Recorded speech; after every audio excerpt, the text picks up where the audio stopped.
Already. Uh,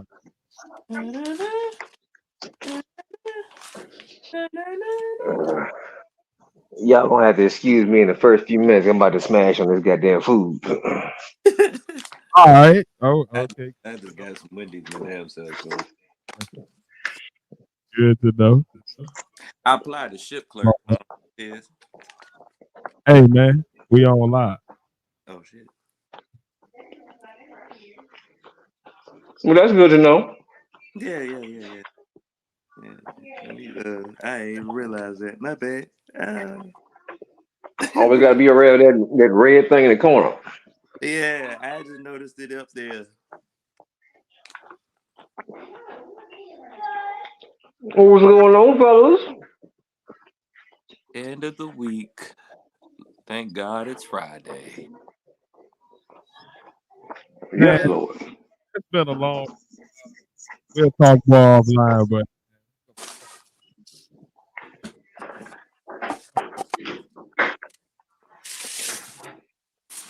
It's been a long week. some movie type shit happened to me. Oh yeah, I mean to hear that. And when I explain, you going,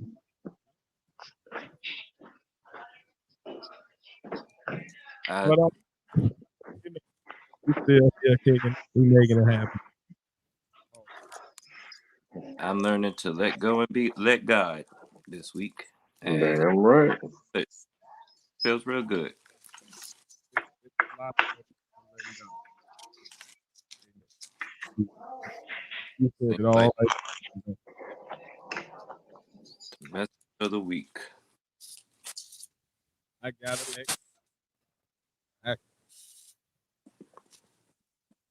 I, I can't do it. But yeah, man. We got a full docket tonight. So man, I'm gonna go ahead, man. I ain't gonna waste no better time, man. Let's get off into this shit. Welcome to the Podnas with Face, Pat, and Tiz.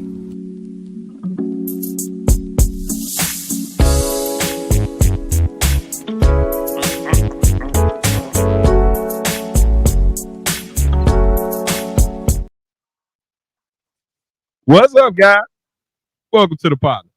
Show with three friends, separated by distance, connected by brotherhood, having weekly conversations that you can join in on. As always, I'm one third of the partners, your boy Tiz, and I am along with both of my partners this week. I'm Hey along with y'all.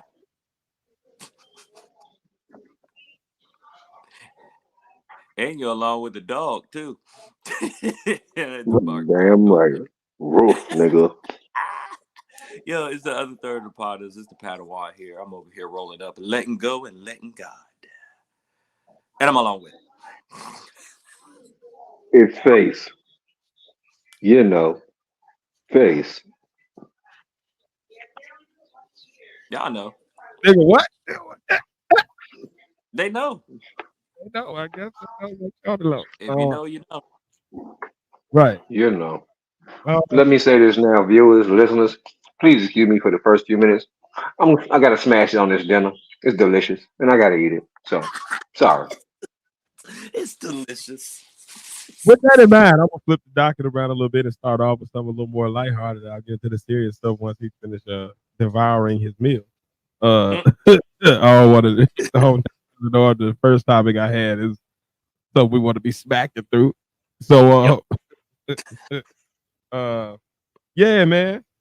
So I was watching movies and watching podcasts this week. I was just watching a bunch of content this past week, and when I was looking at some shows and movies, I kept in my head thinking of like, well, what would happen if another actor played these roles or another actor played this role? Like, how would it change the genre and make the movie better? And I figured bring that thought project here to the partners. I wanted to get y'all take on some movie recast that would either dramatically change the genre of the movie or Mm. would make the movie significantly better if you change the character or recast the character as another actor. So, yeah, man. One of them I definitely thought of that off top was in The Lion King. Is if Christopher Walken played Scar. Mm-hmm. I feel like it Ooh. would bring a little more gangster element to the role, and you know, I feel like it would have made Scar instead of so dramatic. It would have made him more like a New York gangster, which would have been kind of cool dynamic on the Serengeti. As Christopher Your Walken uncle as be- Scar. yeah, to have your Oh, uncle be, Frank White, mm, that is um, true. and him like him throwing Mufasa off the the cliff would have been a lot more gang. Mm. I Christopher got one Walken, for you. freaky. Same movie. Same movie. You flip it the whole movie with this one. The whole movie changes with this one character. Mufasa is no longer James L. Jones. He's now Pauly Shore. Fucking blasphemy. Pause. Pauly Shore. Flips the whole fucking movie on his head. That's not even the No same movie. longer. Exactly. Trying That's to not. imagine that shit. Like I can't even. That's not the movie. Oh, the Boy, flipping come movie. on, He made a whole new movie. That nigga, what? a slacker. Pauly Shore as Mufasa. Go ahead, that bitch ass nigga Mufasa.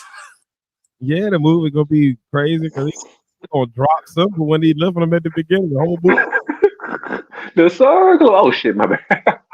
the rest You of the movie will be Simba limping along with three good legs. it didn't imagine if Pauly Shore is Mufasa and Christopher Walken is Scar, yo. Like that's gonna be a quick movie because Christopher Walken Scar gonna whoop Mufasa's ass if that's Pauly Shore. Very much. But that's the thing though. And then you keep the hyenas the same people and just let them be crazy henchmen. But instead of being like this king with his his usurpers, it's gonna feel more like a mob boss with his henchmen coming in to pillage. Yeah. Another one I thought of was in the movie Juice. If you replace Tupac's character Bishop, and instead of Tupac playing him, you make it be Jason Weaver. Yeah. A lot more singing. A lot more singing and shit. It becomes Juice is now a musical, Mm-hmm. Not musical. and I feel like he brings a more likable quality to the role. So like at the end, you feel more sorry for him when he gets thrown off. Because Okay. Jason Okay. Weaver, likable and everything. Same movie. Same movie. Instead of Omar Epps being cute, you put in DC Young Fly. We need a time machine and everything. It's a whole reboot. So what is he like? Damn A right. country transplant? His family moved to New York as a kid. I'm like, how old Damn right. is he? Damn right. Make it real life. Motherfuckers move all the time. Shit. Get your Bama ass away from us. This country ass is on the block. Okay. I got one for you. If not DC Young Fly, not Omar Epps, but LL Cool J. No, I feel like L Cool J always felt like he was too old. Like he would have felt like he was too old. Like he could have been one of their uncles or something. But I don't buy him being no high schooler hanging out. It's old ass. Like nigga, how many times you just failed, nigga? How old are you? You are 30. He's like a principal. Yeah. You can't walk up to your homeboy talking about what up, Unc. That don't make a lot. Hell no. That's fucked up. I'm serious, man. That nigga was all swole and shit. Oh, big ass nigga. You know what nobody gonna try to take the gun back from him. Big ass. Oh, that nigga would have been punking nigga. Oh shit. Oh, he got the pistol. He would have been punking nigga. That nigga would have robbed old man Quillis with his bare hands. And I damn sure ain't about to sit through no whole movie. This nigga licking his lips every 5 seconds. Get the fuck out of here. Nigga trying to be hard there. He licking his lips at niggas. Nigga, you trying to seduce your homeboy or kill him? What are you doing? That nigga still doing that shit. He got a whole new song with Fat Joe and Rick Ross. Yeah, man. L's a weird guy, man. Like the few movies he's been in, he did a decent job, but I feel like it was because it was a good script, some very good actors around him that kind of pulled it off. But yeah, no, I ain't about to sit through LL Cool J as super senior bishop who looked older than his daddy when he giving his daddy the money in the morning. He was like your daddy colleague. Get the fuck out of here. You're your own grandpa. Yeah, Uncle Grandpa. Yeah, nah. I can't get with LL. Oh, I got one. What's up? And the Cosbys replaced Felicia Rashad with Whoopi Goldberg. No. Boom. Changes everything. Changes everything. Changes the kids. Changes everything. It does. But now no. we be wondering where them light skinned kids from. We already had a wonder, but now we really gonna be trying to figure out where the fuck are you from, Denise? How y'all? Who y'all? Bill cheated. When did y'all get adopted? Before the show started. Or Bill had a brother or a sister or something that was strung out because he was in the crack era in New York. That was true. He had some cousins from the Bronx strung out, and he had to take kids in. Oh, he cheated. Or that. Claire was a strong woman to stay through that. Though. Another Quaaludes, you call me in the morning. Yeah, man. Yeah, that's crazy. In an alternate universe, this shit actually happened. Right. I'm telling you, man.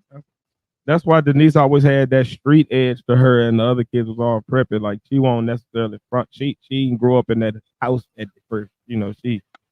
She was out there in the Bronx for a little bit with her mom on the street. I always wonder why they took her off A Different World. Oh, she had beef with Bill. I don't know whether it was about the money or the screen time or what, but that's how she ended up getting put her pregnancy. Different World. Her pregnancy. Yeah. Oh, okay. She wasn't. That was back when she was doing them.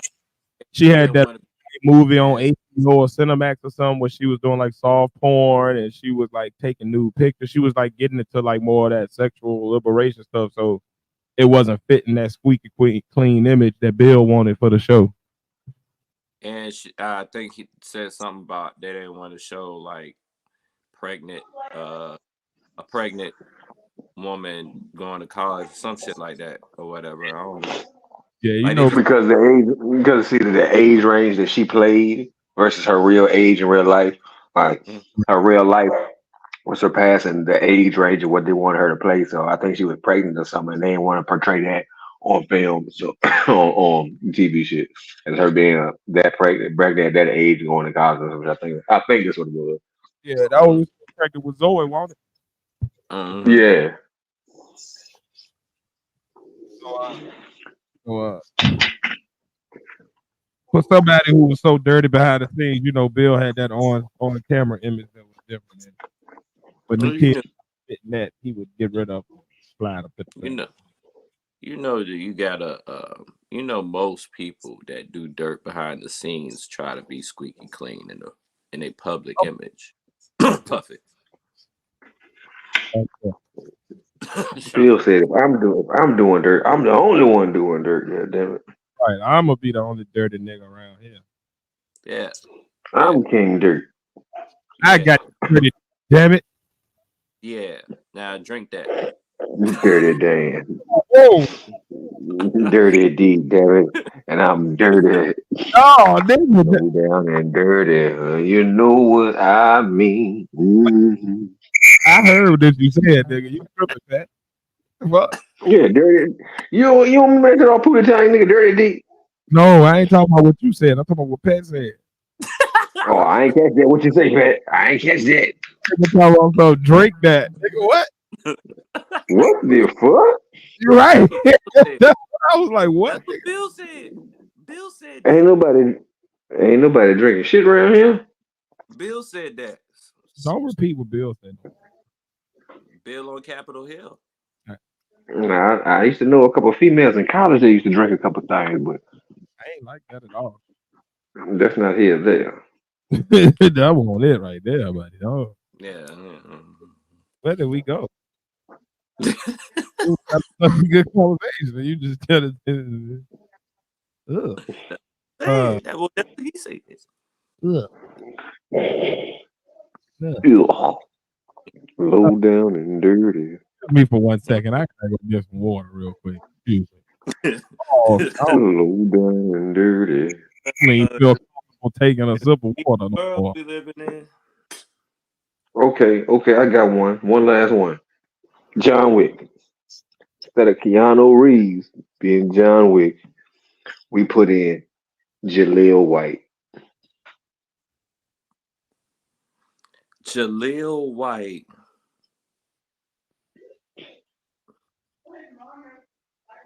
Yep. Jaleel White and Oh, John Wick. I am back. It is. Yep. Just in Jaleel time. White is John Wick. He says Jaleel White, John Wick. As John Wick. Yeah. You know what? You know what the funny part about Jaleel White is? If he had a different voice, you could buy it because he got like the chops to like play an actual character technically, like you know what I mean. But as soon as he says something, you're gonna be like, "What?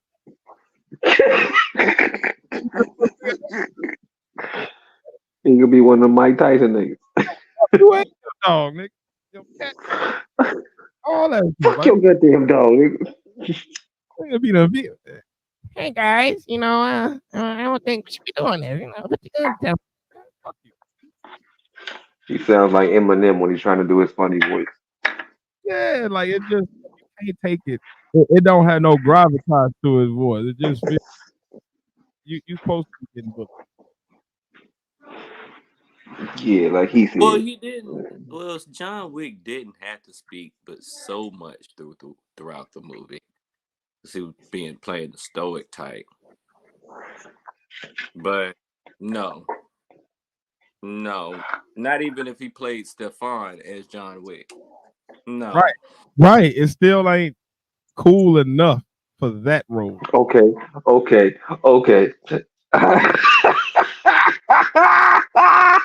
Go on, boy. Oh, here we go. You ever seen the movie Holiday Heart with Ving Rhames? No, I don't know. Yes, I've seen. No. Take Ving Rhames out and put in Eddie Winslow.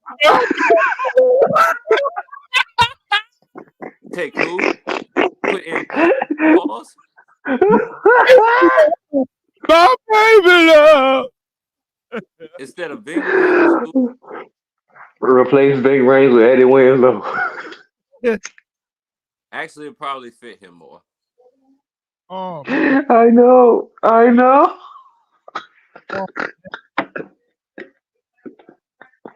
yo, when he was in that funeral, yo, he got this.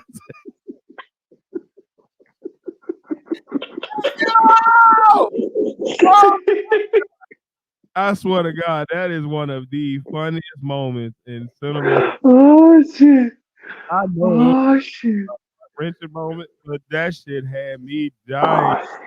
This big old man in this dress and makeup talking about my baby. Oh god! I Oh, need Ving my baby love. Rhames is not appreciated as much as he need to be. Looking like Johnson's son. Oh, Ving Rhames.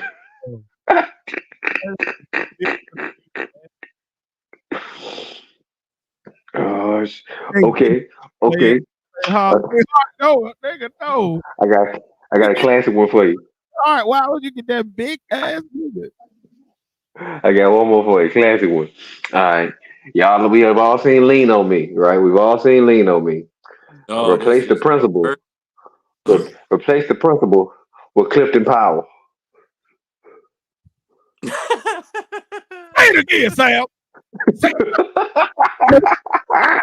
word, Sam. But throw your ass off this goddamn Sam.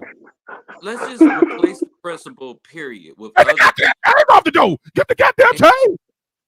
Let's like, all right. And he gotta have a Jerry curl. He got Oh shit! gotta have a Jerry That's curl. how I'm feeling. Okay, that's how I'm feeling. Let's keep replacing the principal. All right. Instead of was it Morgan? Who would play the principal? Was it Morgan? Oh, it was Morgan. Mm-hmm. Samuel L. Jackson. Okay. That makes that's too close though to me. Like I feel like I got one for you. Replace the principal. Forrest Whitaker.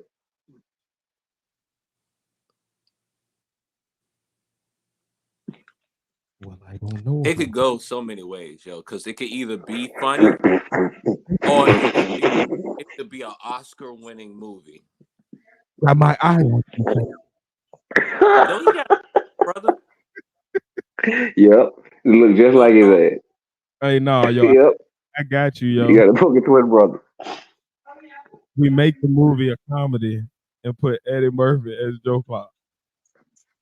Oh shit. That's high school. You was get the motherfucking chains off the door. Because we got all these chains everywhere and all these drug dealers. That's high school. Oh shit. Hilarious. Instead of John Lovitz, that's high school. And he played Oh, like 3 other teachers. oh shit. Staff meeting with him and 3 others of himself. Oh shit. Oh shit.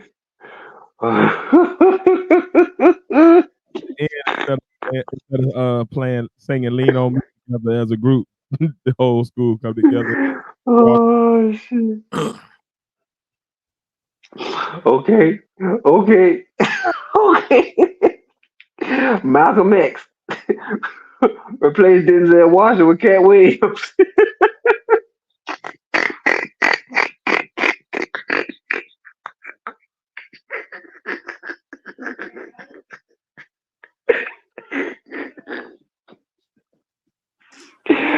Oh shit. This nigga gonna expose the minister earlier than the Malcolm did. I can't. They gonna have a sit down conversation with Howard Cosell and tell it all. I told him I didn't want to go to the back room of the mosque. I told him I'm gonna stay up here. Oh shit. Because Elijah won't apply. You got to tell him no. No. Oh shit. Oh no. I don't know why it popped in my head, but I want to see Andre 3000 in the action for some reason. Yeah, he was in Four Brothers. And he was in an action movie. But he was something like that. The action niggas, you know what I'm saying? He wasn't like the John Wick of it. That was white boy. Oh, I feel you. Mark. Yeah. I feel you. That one with Leroy. Oh, I got it. Don't give me the gun. You know what I'm going. I got it. The whole MCU changes. Oh hell yeah. We already had this character in the MCU, but we didn't use him right. Like Terrence Howard with Iron Man. Mine? Yeah, man. Iron Man. I'm out here stranded on this ship, man. I don't know. No, man. Y'all, man. No, you know what though? You know what? That would be crazy because you know how he was on Joe Rogan. Mm-hmm. There was 2 1 + 1 = 3 shit. Yeah, that's gonna be that's gonna add like 2 more hours. Did y'all hear the grassy response? Yeah. He beat him up real scientific like. It's the most intelligent ether. What happened? What was the response?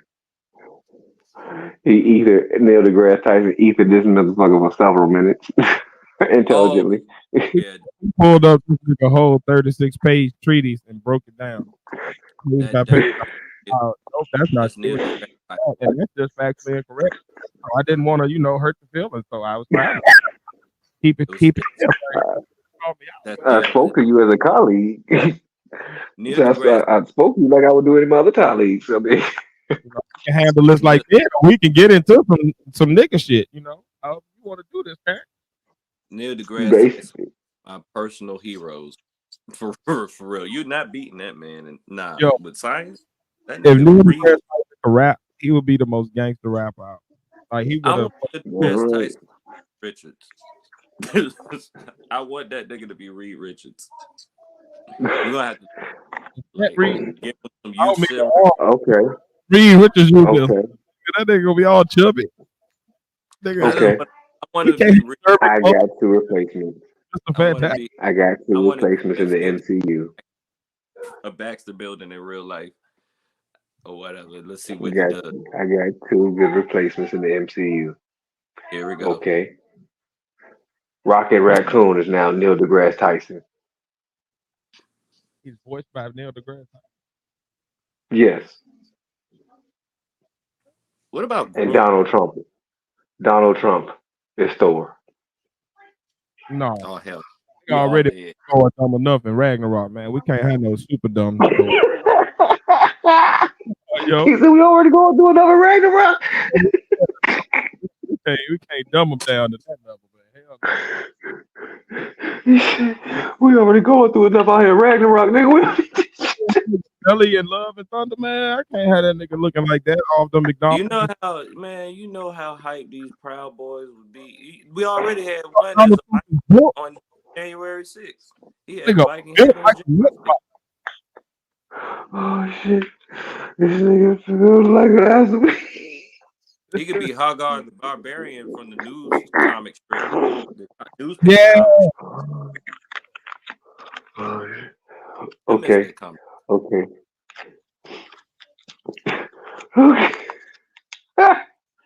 He could be the nigga. Don Cheadle. We made Don Cheadle the Incredible Hulk. You know what though? I want to see the Don Cheadle Captain Planet movie. I can see it. I would never watch that. I seen that shit. Boy, that shit was hilarious. Don Cheadle is Captain America. That's who? Captain America. Captain Planet. You never see that shit? Captain Planet. Yes, yep. Don Cheadle played Captain Planet, an evil Captain Planet. I want to see the whole movie. When? You know. Man, pull it up, man. Yes, this is years ago. Pull this shit up. This shit is hilarious. This shit is fucking hilarious. Oh, all right. We just turned this shit that you didn't ask us. Damn right. I'm about to find it. Oh no! Oh, you see that shit, right? No, show it, man. We need to put you that camera up and everything. I need to see your reaction. Captain Planet, mother. Yep. Some of his greatest work. Yo, I definitely thought y'all was playing.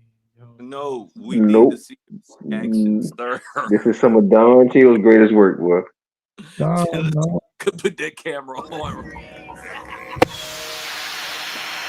They're going to destroy the forest. We have to do something. Let our powers combine. Fire!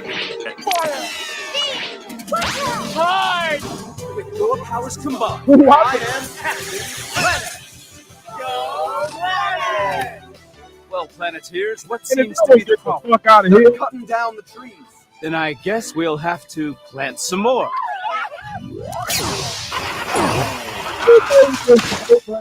Attaboy, Captain. Let's spruce this place up a bit, huh? Okay! The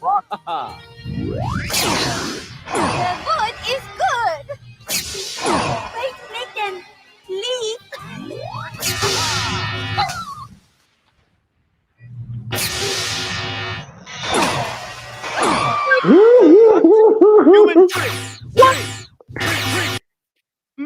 the fuck is this shit?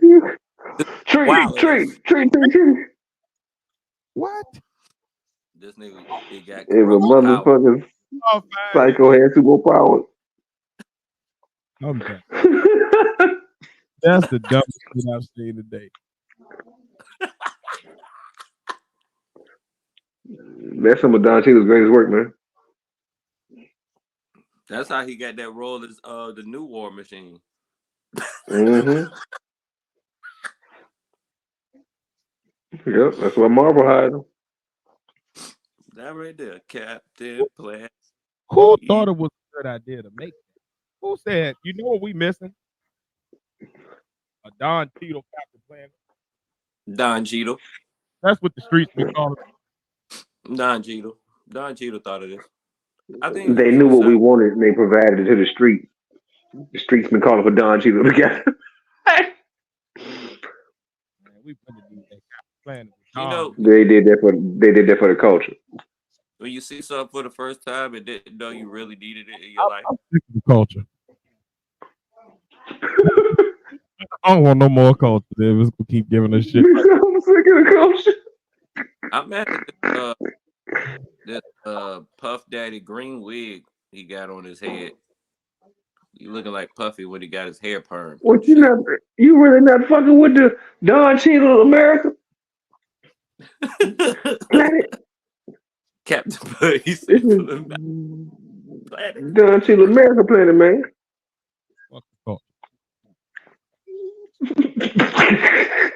Hey, this is the only Captain Planet I like, man, because Captain Planet is the Brother, weakest hero. as Captain Planet, it brought us Jada Pinkett Smith.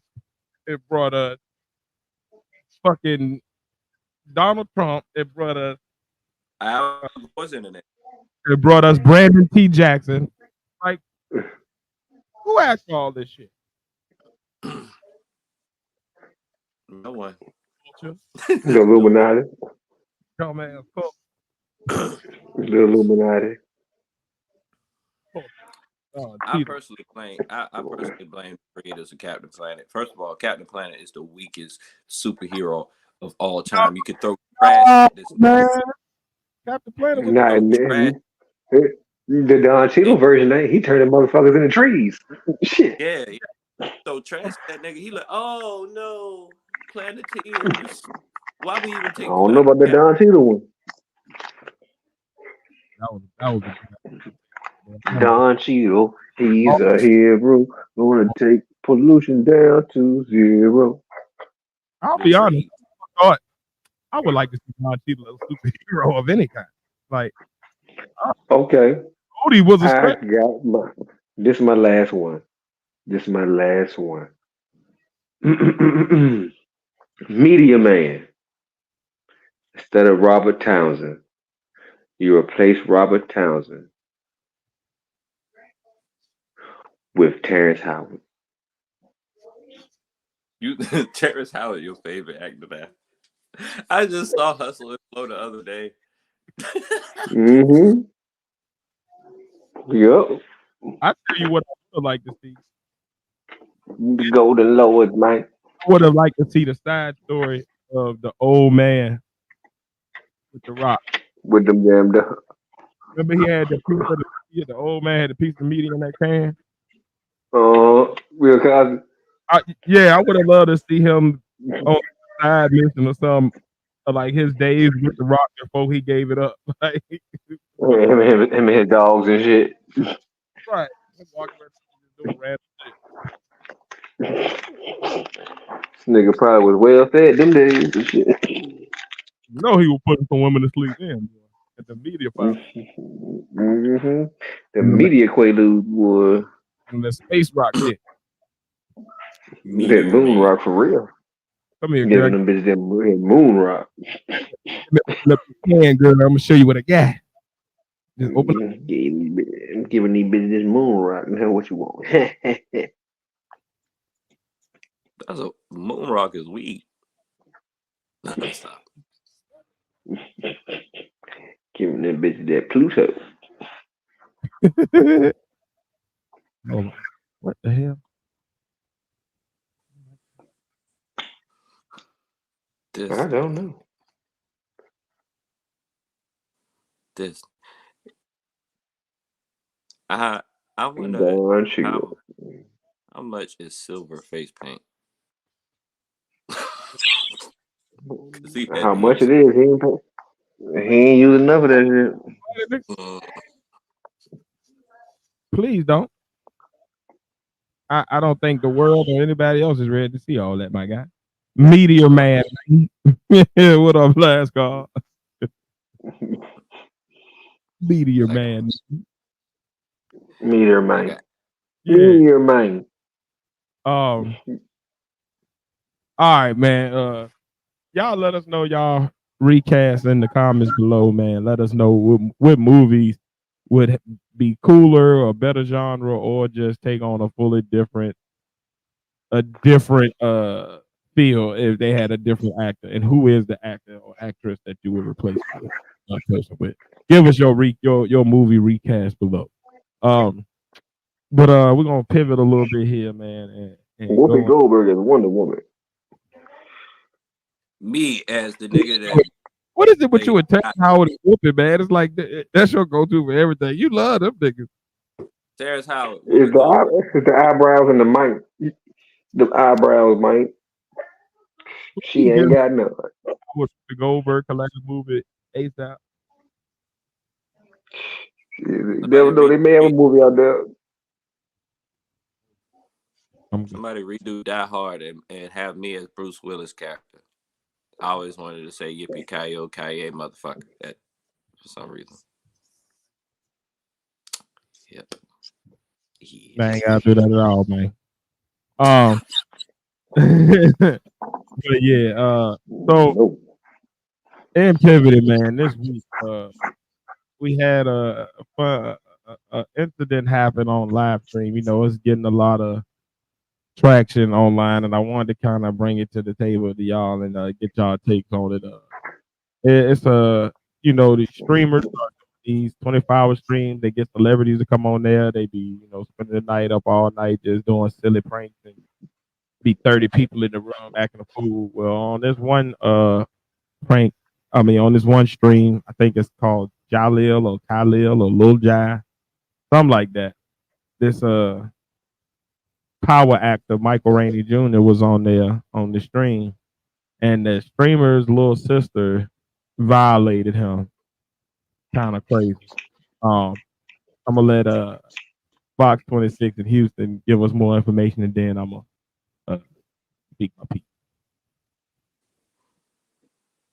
Is an important reminder tonight. Men can also be victims of sexual assault, in case you didn't know. An actor says he's still processing what happened to him after a woman grabbed him inappropriately on a live stream.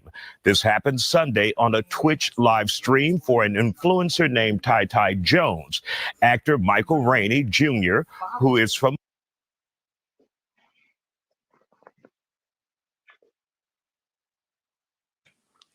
So the sister is right here.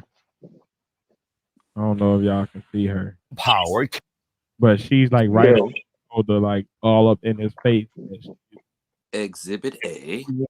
In the background, when a woman who has been identified as James' sister walks up to him and appears to grab him by the private area. You can see it on Rainey's face. He looked very uncomfortable by the encounter. Today, he released a statement saying he's in shock and that, quote, sexual assault is never okay regardless of gender or status. We're all human and we should respect each other. Most importantly, we should respect ourselves. Joining us to talk about it, trauma therapist Chow Nguyen. So Chow, when you took a look at that video, what went through your mind? Well, the reaction on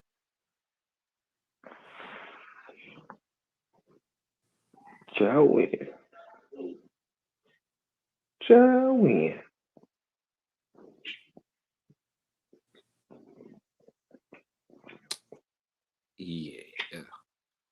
Yeah. So she was it all. She was definitely ready to risk it all, and she did. So, if this was on the other foot, that's what I believe the outcry would be a lot worse. We saw Matter of fact, the outcry has been on the other foot. In quite recent history, with Wake Osiris and Sukiyana, Suki with the good cootie. Right. Um, Right. I believe they were on the set of a game show, on the set of something filming, and on one of the back scene things, he came up behind her, pulled her head back, and attempted to give her a kiss, Right. which was against her volition. The media basically crucified him. He apologized to her. He admitted his actions were wrong. I think he even went into detail about why he believed he did it or whatever. She accepted the apology and even went to the force to tell media that she didn't see it as such and such and she understood in the situation and it wasn't okay, whatever, but she accepted his apology. But the media still went as far as trying to crucify this young man. In this situation, I really ain't heard too much about it afterwards. It's a bunch of excuses about, oh, well, it's the first time her being around a star of this magnitude. That don't mean shit. There's Right. a lot of men who never around any type of stars, and then they get around them. Is it okay for them to touch? No, You it ain't want to okay for nobody to touch. around You that you feel me? Keep your No, hands you feel me? Like down. keep your hands to yourself, regardless of sex, gender, whatever you identify, whatever it is these days. Keep your fucking hands to yourself. You feel me? Because we have to see this biased view of just because it's a man and it's happening to a man, that shit has to stop. Okay? It really has to stop. Let's take it even further. This is a young man, um, basically a kid that this happened to. Where's the outcry? Where's the marches for him? Where's the press conference for this young man? I mean, I know he may not want to take it that far, but still, if this was the shoe was on the other foot, it would be that. And that's my thing. This big outcry for SA on females and no attention when it happens to men. It has to stop. I think too though, man, like as men, we gotta report that shit and like actually like pursue. Legal ramifications. Yeah, like I feel like the thing that keeps most men from attempting those moves is because like you're gonna get in trouble and you can that's a huge deterrent. So I think like there's no real deterrent for women to not do it other than just being respectful. But like there's nothing else there because we can't hit them, so we can't get physical with them because then we definitely get in trouble. We we And even that's some bullshit. it makes us look like well, you should want it if it happens to you, and then on top of that, like it, we don't really report it, so there's nothing that happens to the woman. The woman just skips along. I think that's the problem. Like we gotta, as men, like come out strong about it the way women stand up for each other in these situations. Like we gotta stand up for each other in these situations too. And and and not do what 50 Cent did, and even though 50 Cent be joking all the damn time, but not do what 50 Cent did and say, you need a man up, boy, and don't charge that girl. I feel like he said that in jest, but it might not be the time for it. yeah, that's one thing where Because once again, and with this situation will reverse, would he say that if that's one of his female actors and a young man did that to her, would he be like, you need a woman up? You don't charge that young man. No, you'd have been on some, no, it's totally wrong. He should have kept it. No, keep that same energy, man. I don't give a fuck who it is. woman Keep your fucking hands to yourself. he responded to Diddy during this casting situation, so we know what he would do. If it was on Mm-hmm. That's true. He's shown exactly how he would act. I just want people to keep the same energy. Like if something is wrong, it's wrong. Not if it happens to a man or if it happens to a woman, it's wrong. It's wrong. And it like this is the reason why victims of assault and victims of these type of things don't come forward on either side, on either gender, like because people gonna tell you to man up. Like what? Mm-hmm. I did man up by doing the correct legal actions as Right. far as a real man would do. Be That, taking shit to the chin, taking it to the chest, and absorbing trauma. That ain't what a real man does. A real man processes and deal with shit like he has to deal with truthfully. that is why.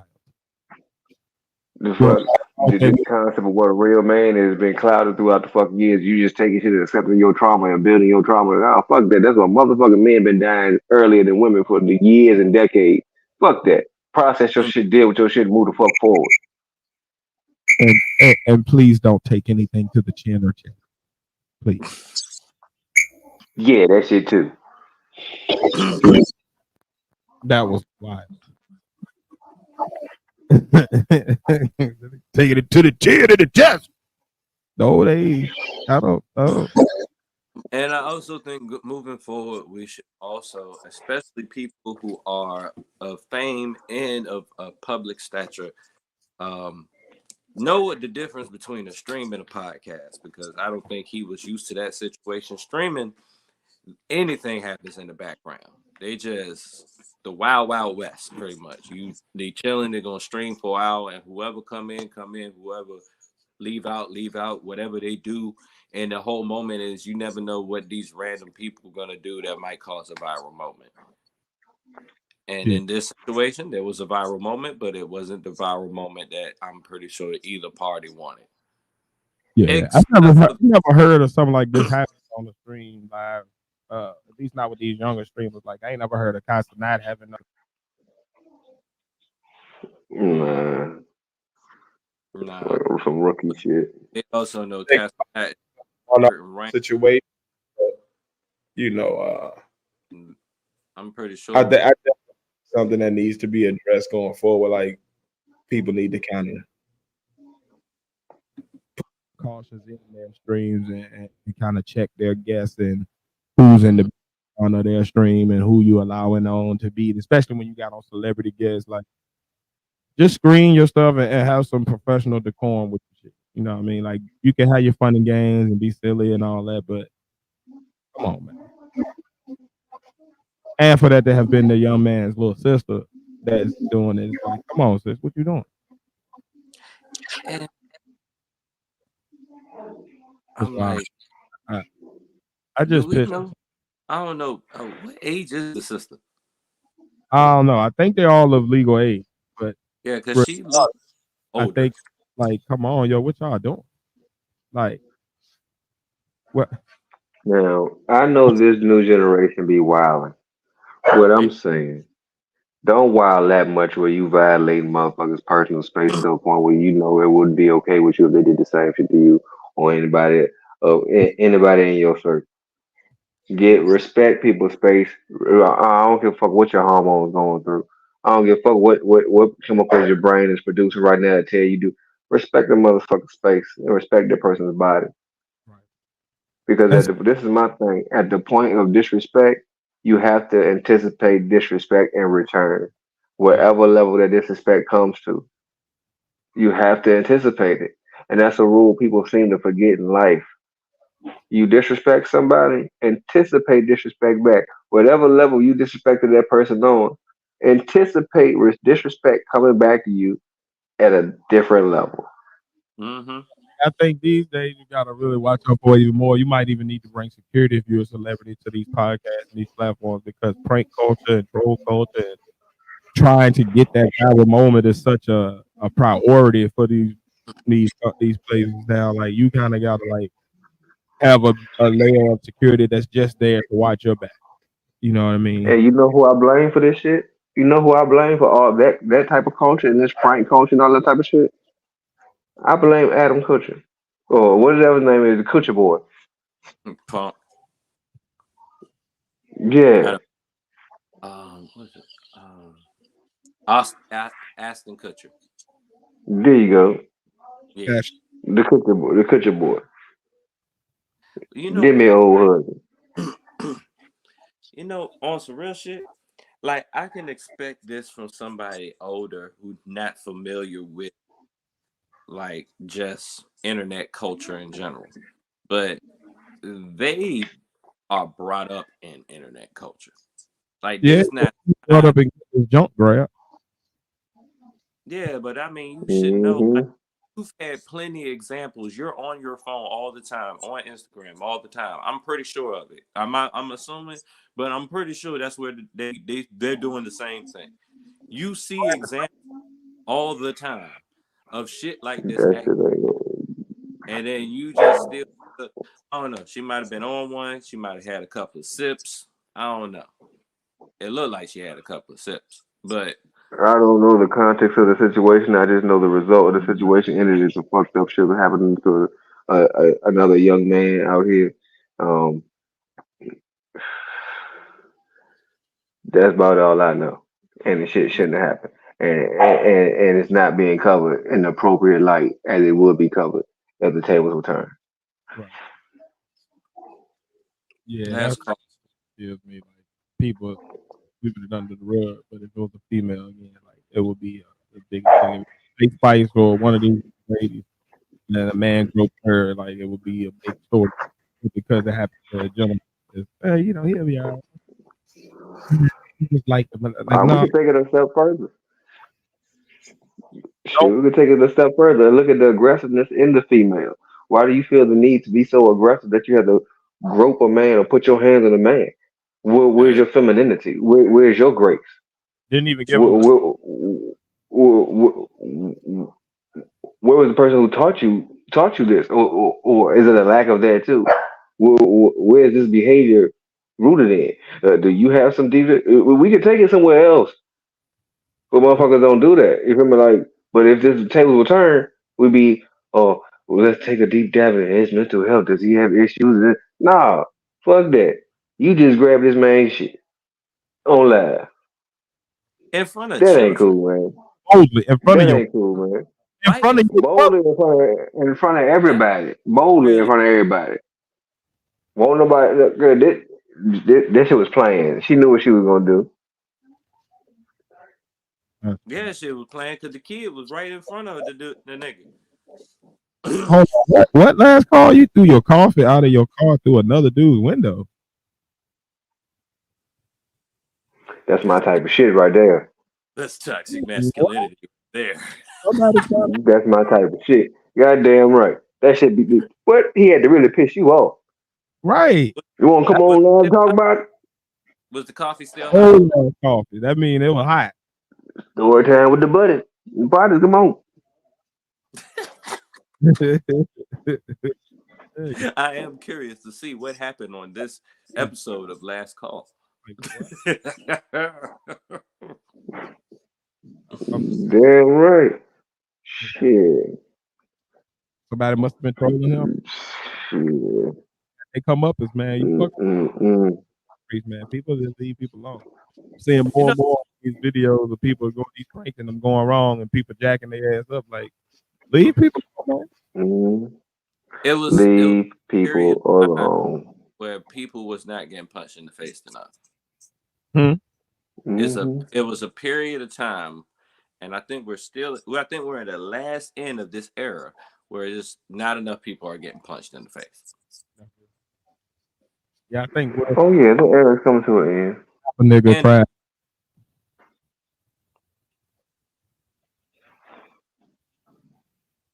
Ever since Will Smack Chris had been on and popping out here. Last Call gave us the reason. He gave me the finger so you threw your coffee. What? I feel you. That's crazy. That's crazy. I follow people for like 15 minutes with some dumb shit like that.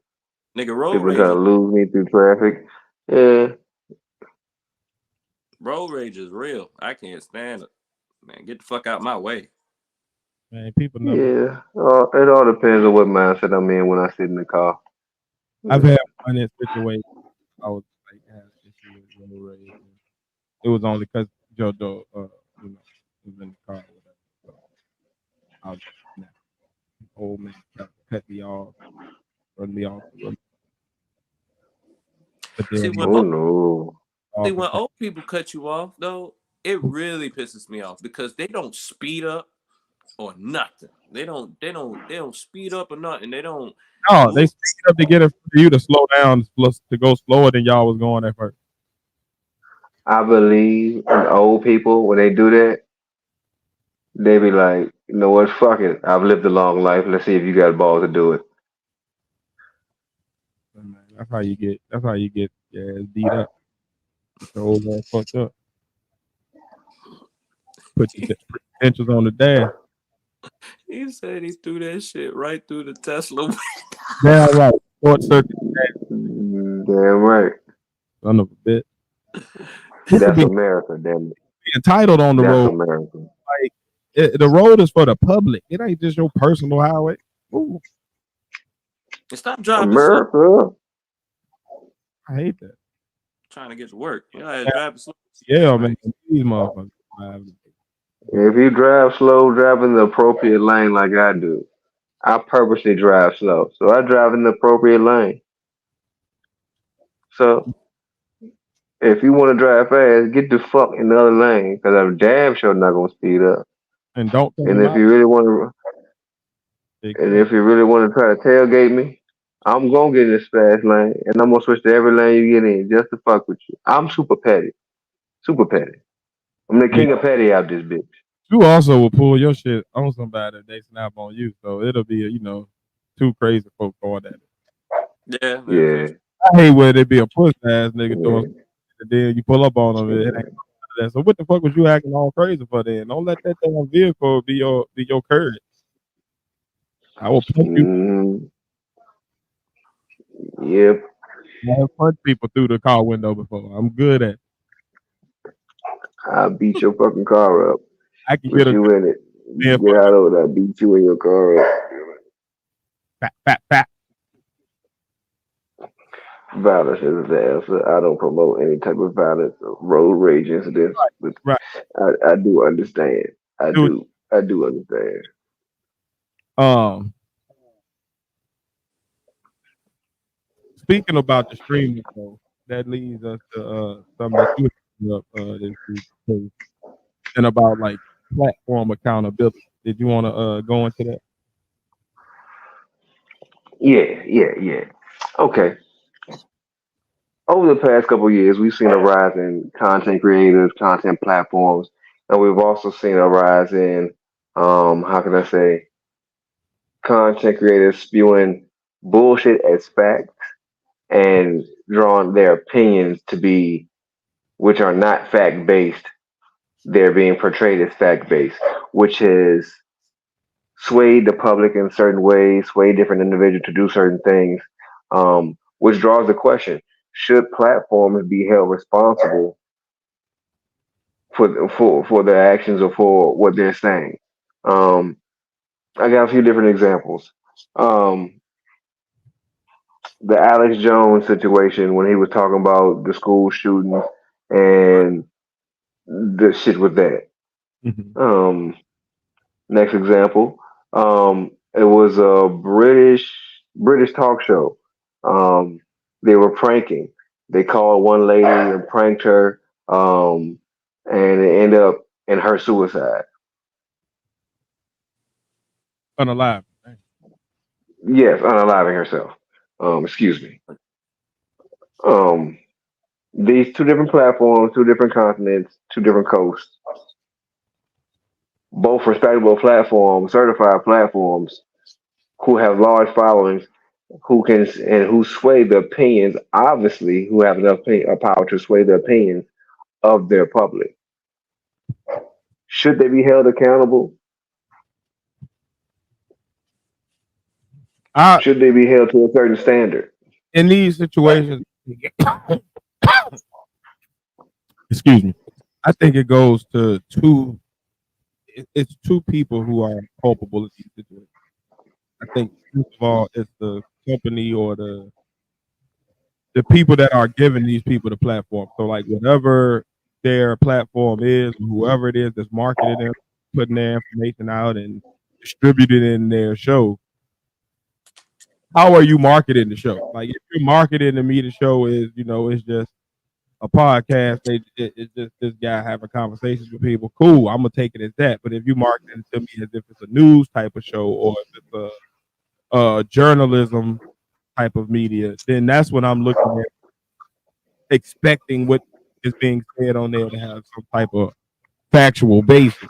So I think it falls on like how is that show being marketed? Like you look at a show like Alex Jones, Fox News, and them, and a lot of the people who would like put his information out there or bring him onto their show, they were marketing him as if his show was some type of a journalistic endeavor. When it really wasn't. It was just him getting up there and spewing his opinions on whatever for the day and yelling and trying to tell you some stuff. But the way people would market him is the problem. $1 Million Worth of Game does this a lot of times with their financial people where they market them as these experts, but really it's these guys They just people who selling some product. They scammers. But you're marketing them to us as an expert, so it's making the public have an assumption of, oh, this person has some type of knowledge in this field. So that's one. I think the companies or the people who are giving space for these people to have platforms is the problem. But then two, I also think it's on us as an audience. Like we got to be a little more intelligent. Like when I was growing up, we were taught how to research and how to discern a credible source from a source that isn't. You know what I'm saying? We knew, hey, Wikipedia ain't gonna be as factual as the encyclopedia. You know what I mean? So like we knew, hey, if you really want to get some scientific information, get some from somebody who peer reviewed or scientist that's in that field that's peer reviewed, not just some random person who did an experiment in their backyard. And I think now we've gotten so tired or we've gotten so skeptical of traditional media that we look for these alternative places of people of information and we latch onto it. So we give space for these crazy folk to come out and spew their bullshit and to be taken seriously. We give space for QAnon because we're like so against traditional media, and traditional media has failed so bad that we looking for somebody to have answers that we ain't had before. So we kind of latch on to these fringe thought tanks. Bullshit. Yeah, like it. You got an audience that is still intelligent, so we see Joe Rogan show for what it is. It's just him talking, getting high with people, and chilling. Then you got another group though that looks at him as like, oh, when he brings people on, they're all experts, and every conversation is factual, and we got to take this at face value. But like, no, like research what you're hearing. Somebody might come on and say something factual on a podcast, but that don't mean that that's the source that you should be getting your information from. Like you should be getting your information from people like a Neil deGrasse or or an actual politician that's in the realm of that field that you're talking about, or an actual teacher or actual professor, or these people. Like we used to get our information from Michael Eric Dyson and them. Now we getting it from Stevie B and his podcast on YouTube or somebody on Twitch. Like we got to be a little concerning as an audience. Randy B27. And we like and take that Ja Rule effect, man. Like we going to Ja Rule for his Where's Ja? world. Anyone seen Ja? But that ain't who we need. Like if 50 Cent come out and talk to me about business or about making shows or about making music, I'm gonna listen. Not listening to 50's psychological profile of somebody and that's going through some type of trauma, because that ain't his field. He don't know shit about that. He ain't no expert in that. And he asshole. So nah. I mean, like I think we gotta really just watch who we listening to. Like, why are we listening to certain people for factual information? Like, even if you listen to our podcast, like we're three dudes. Like, if we're talking in a field that we're expert in, like if I go talking in the education field, I worked in that field for well over a decade, almost 15 years. So like when I'm talking, I'm talking from a place of a background. You know what I'm saying? When Face get to talk about the psychological system and how the failures of a healthcare system, like he knows he's been in that field, entrenched in that field at different roles. He knows what he's talking about. If Peck get to talk about, you know, comic book or art or stuff like that's what he studies. He knows this. His degree field is that. So like, yeah. But if we talking about, you know, the Diddy situation, like we just giving y'all our opinion. Like we don't we know about as much as y'all do about it. You know what I mean? Like I'm not a family counselor, not a domestic abuse expert. And I never worked that bad boy. Giving my opinion is the way I see it on what I see, but you know what I mean. But you got to be discerning it and how you receiving your information as an audience. I think we fail at that these days. We give credence to a lot of bullshit. And then when the bullshit comes back to bite us, then we be up in arms like, oh, well, why did this person tell us this? Why did we listen to that? Because we was dumb.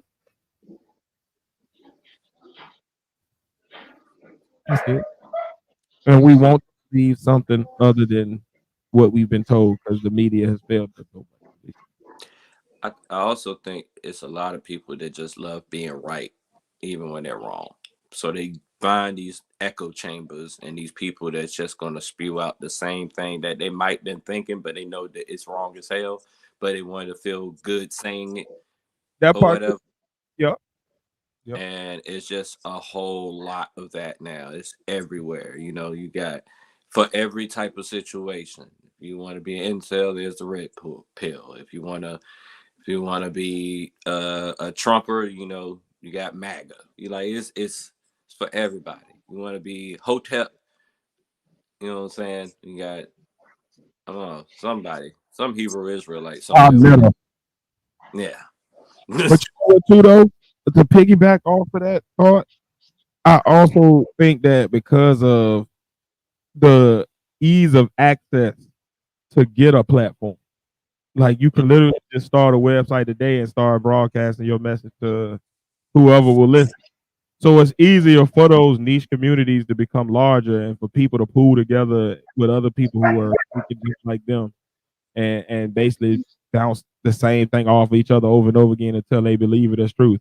You know what I mean? Like back in the day, you had like gatekeepers and you had to kind of like work your way through the system to get on and get your message out there, even to get on public access TV to get an audience. You had to work a little bit to do that. You know what I mean? Now it's just literally you wake up with your phone and you can go live and have an audience, and then because if you can captivate enough people that believe in the same bullshit you do, now your audience is big enough to now a bigger platform that does have some type of weight or hold some type of respect.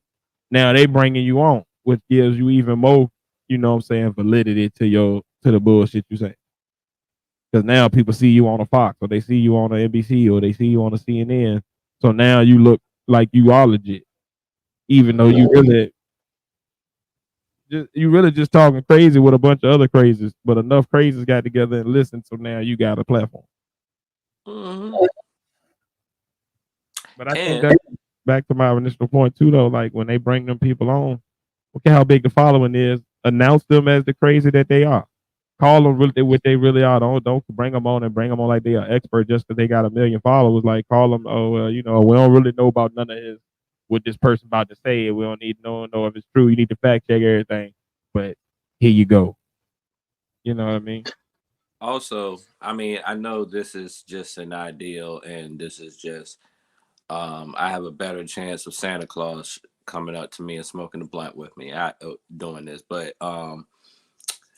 like the actual companies that pick up these echo chambers because they figure they'll be able to make money off of these people. I mean, it has to be some scrutiny on that too. Cause it just like a Alex Jones wouldn't have ever made it unless he had some backing. You know what I mean? Fox News was his biggest thing. Like, cause I remember when he first started, and people did look at him as if he was just some crazy dude yelling over on his little website. But Mm-hmm. Fox News started to bring him on as a actual pundit, as if he was an expert on something, and it gave him like credibility to people. Oh, he must be what he's saying on his show must have some validity to it because look, he's on a news program, and I think that helped to kind of boost him up, and that was also his downfall because when they turned their back on him, that's what allowed him to get indicted and it exposed him and all that. But Oh, they'll turn their back, and they have turned their back so many times. You know, they just spin it. oh, they good at the moonwalk shuffle, baby. They were back the fuck on about there, go right back into that bush like Homer. Boy, they turn their back more than goddamn Chris Brown in the dance video. Goddamn, Hey, on the floor. be right back. Be friends with the motherfucker the next day. Cause I know they were talking shit about Trump one day, and then the next day, you know what I'm saying? Boy, they be doing Giuliani wrong, boy. They be clowning them, then bring them back on there. So they can clown them again. Hey yo, them old white men in DC, man, they are losing it, man. They be looking crazy, yo, between Biden, Giuliani, Trump, Bernie Sanders, man. These old men be like, it's time for them to retire, man. It's It's over. been time. I've been saying shit, man. We are ruled by old, see It's down over. white bitch. Dude, look crazy, man. It's time for a changing of the guard, man. Yeah, man. They break it down, bro. Y'all Yo, better figure out every how to time take you see guards. Biden, he just like, Better learn how to yeah, take man. guards before they learn how to goddamn live longer. Biden ain't been But there. see, that's the thing. That's the thing about our society, though. Like, sure, we gotta vote people in, but why motherfuckers are involved in politics and why you have these old people in instead of them teaching the younger politicians that's in office certain good ways or certain values or certain shit. They just want to keep everything to the motherfucker self. I'm gonna sit in office. I'm gonna just sit here. No, you gotta pass the torch. You gotta get the new generation to get what they gotta get. You can't Ain't no rule in office forever and try to keep everything to yourself. I got the information. No, motherfucker. And then try to battle when new motherfuckers come up with new ideas. No, you gotta be open to new shit, open to new perspectives because all you have is your old ways. ain't no incentive in them changing the guards because they get a $1 million raise damn near every year. And there ain't no incentive for them retiring or leaving because I get $1 million raise every damn year. And not on top of that, I get a little pocket change off to the side from the companies that I lobby for. The trading and all that. Yeah. Did you just say not on top of that? On top of that? Hmm. Yeah, there's a lot of lobbies, man. A lot of lobbies. Pause just in case, because I feel like he's just trying to find a pause. Because yeah, Oh no, I just want to know if that's what you're saying. oh yeah, Not on top of that. On top of but that's how much money they get. On top of the money they get. that, that's funny. Funny, boy, them words was fumbling on up out of there tonight. One. Flick it, flick it. Mm-hmm. It still makes sense at the end. Well, I Yeah, made it. you brought it home. You brought it full circle. Mm-hmm. Yeah, they did have Trump in their lyrics back in the 80s and 90s. He was popular with black folk back then. Yeah, and he was in Home Alone too. He helped Some of Macaulay. them- Yeah, they love that nigga. Mm-hmm. Yeah. Yeah, they did. I did. Nope.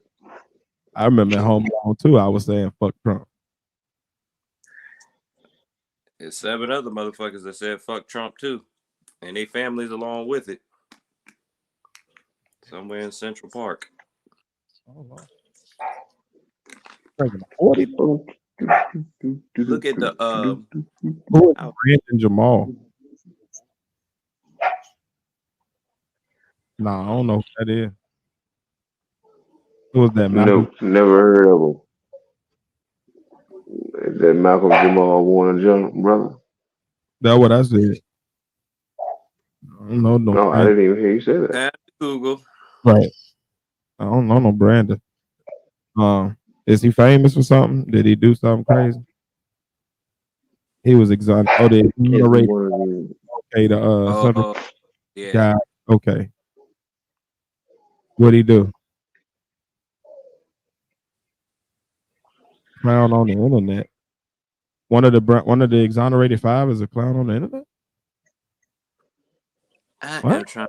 Brandon Jerome into. You looking it up? Yeah, Brandon. I think he's. Let's see.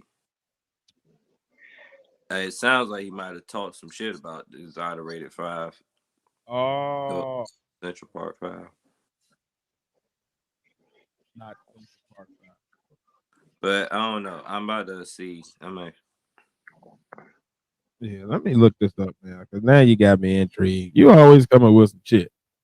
well, look at this full circle. And Yeah. now Trump was trying to get those 5. I said 7 earlier. I meant 5. Those He's a 5 felons in the death penalty even, and now this nigga got 34 felonies. hold on. After he's in tears after podcaster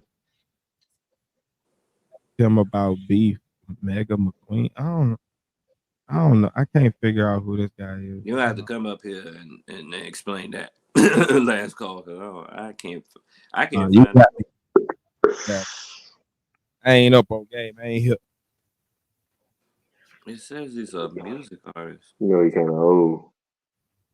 He ain't up on everything. Yeah, because I'm lost, my brother. I'm very lost. Man, somebody called me Unc the other day at the gas station. You is old I ass. was looking around like, who the fuck is nigga talking to? He got out of the car like, can you help me out? I was like, who the fuck? I guess I I'm got Unc today then. Shit. You you pops, you OG, old timer, grandpappy, all that I shit. welcome it. I welcome it. All that. I welcome it. Fuck it. Hey, man, you ain't got no choice but to welcome it because it's coming. I It's here. welcome, It's happening. everybody. I welcome it. Thing. We's there. Yeah, we all there.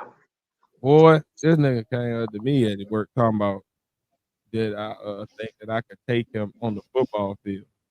I was like, I don't think you know how old I am, young man. He was like, "What you like, 29?" I was like, "No, sir, I'm 40." I was Yeah, like, my playing days are long gone, but I got grown man strength now. So yes, I would break they don't believe I'm 40 either. And I literally got to show up my you. license.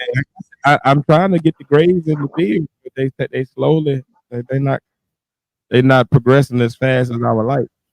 I got some on my goatee, but Man, I'm see trying to what get I'm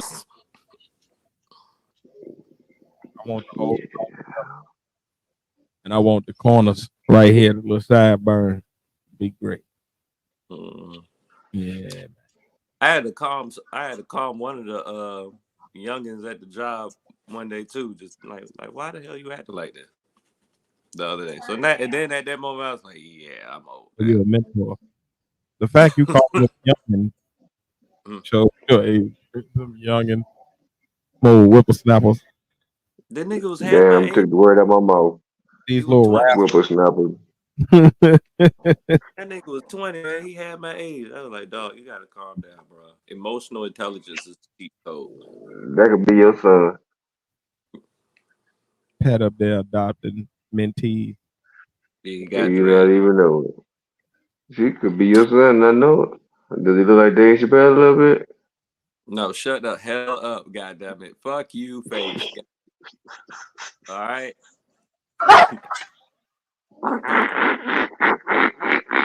I hate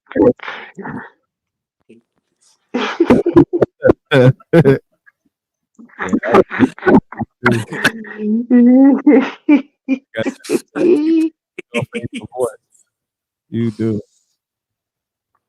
Good.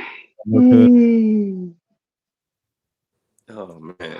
Oh shit. Her name Donnie Chappelle. You said Donnie. Yeah, you Donnie Chappelle.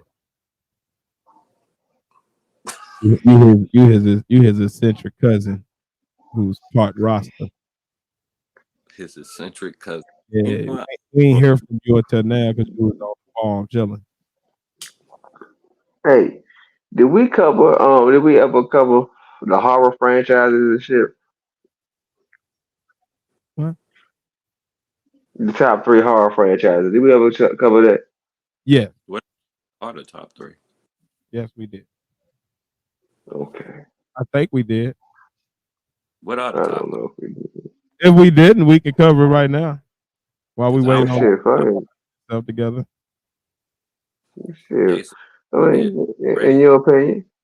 Yeah. Shit, what's up? I think obviously you gotta put if you're going franchises, you gotta have Friday the 13th up there. Freddy Krueger. Is that Friday the 13th? No, Nightmare on Elm Street. Friday thing. Yeah.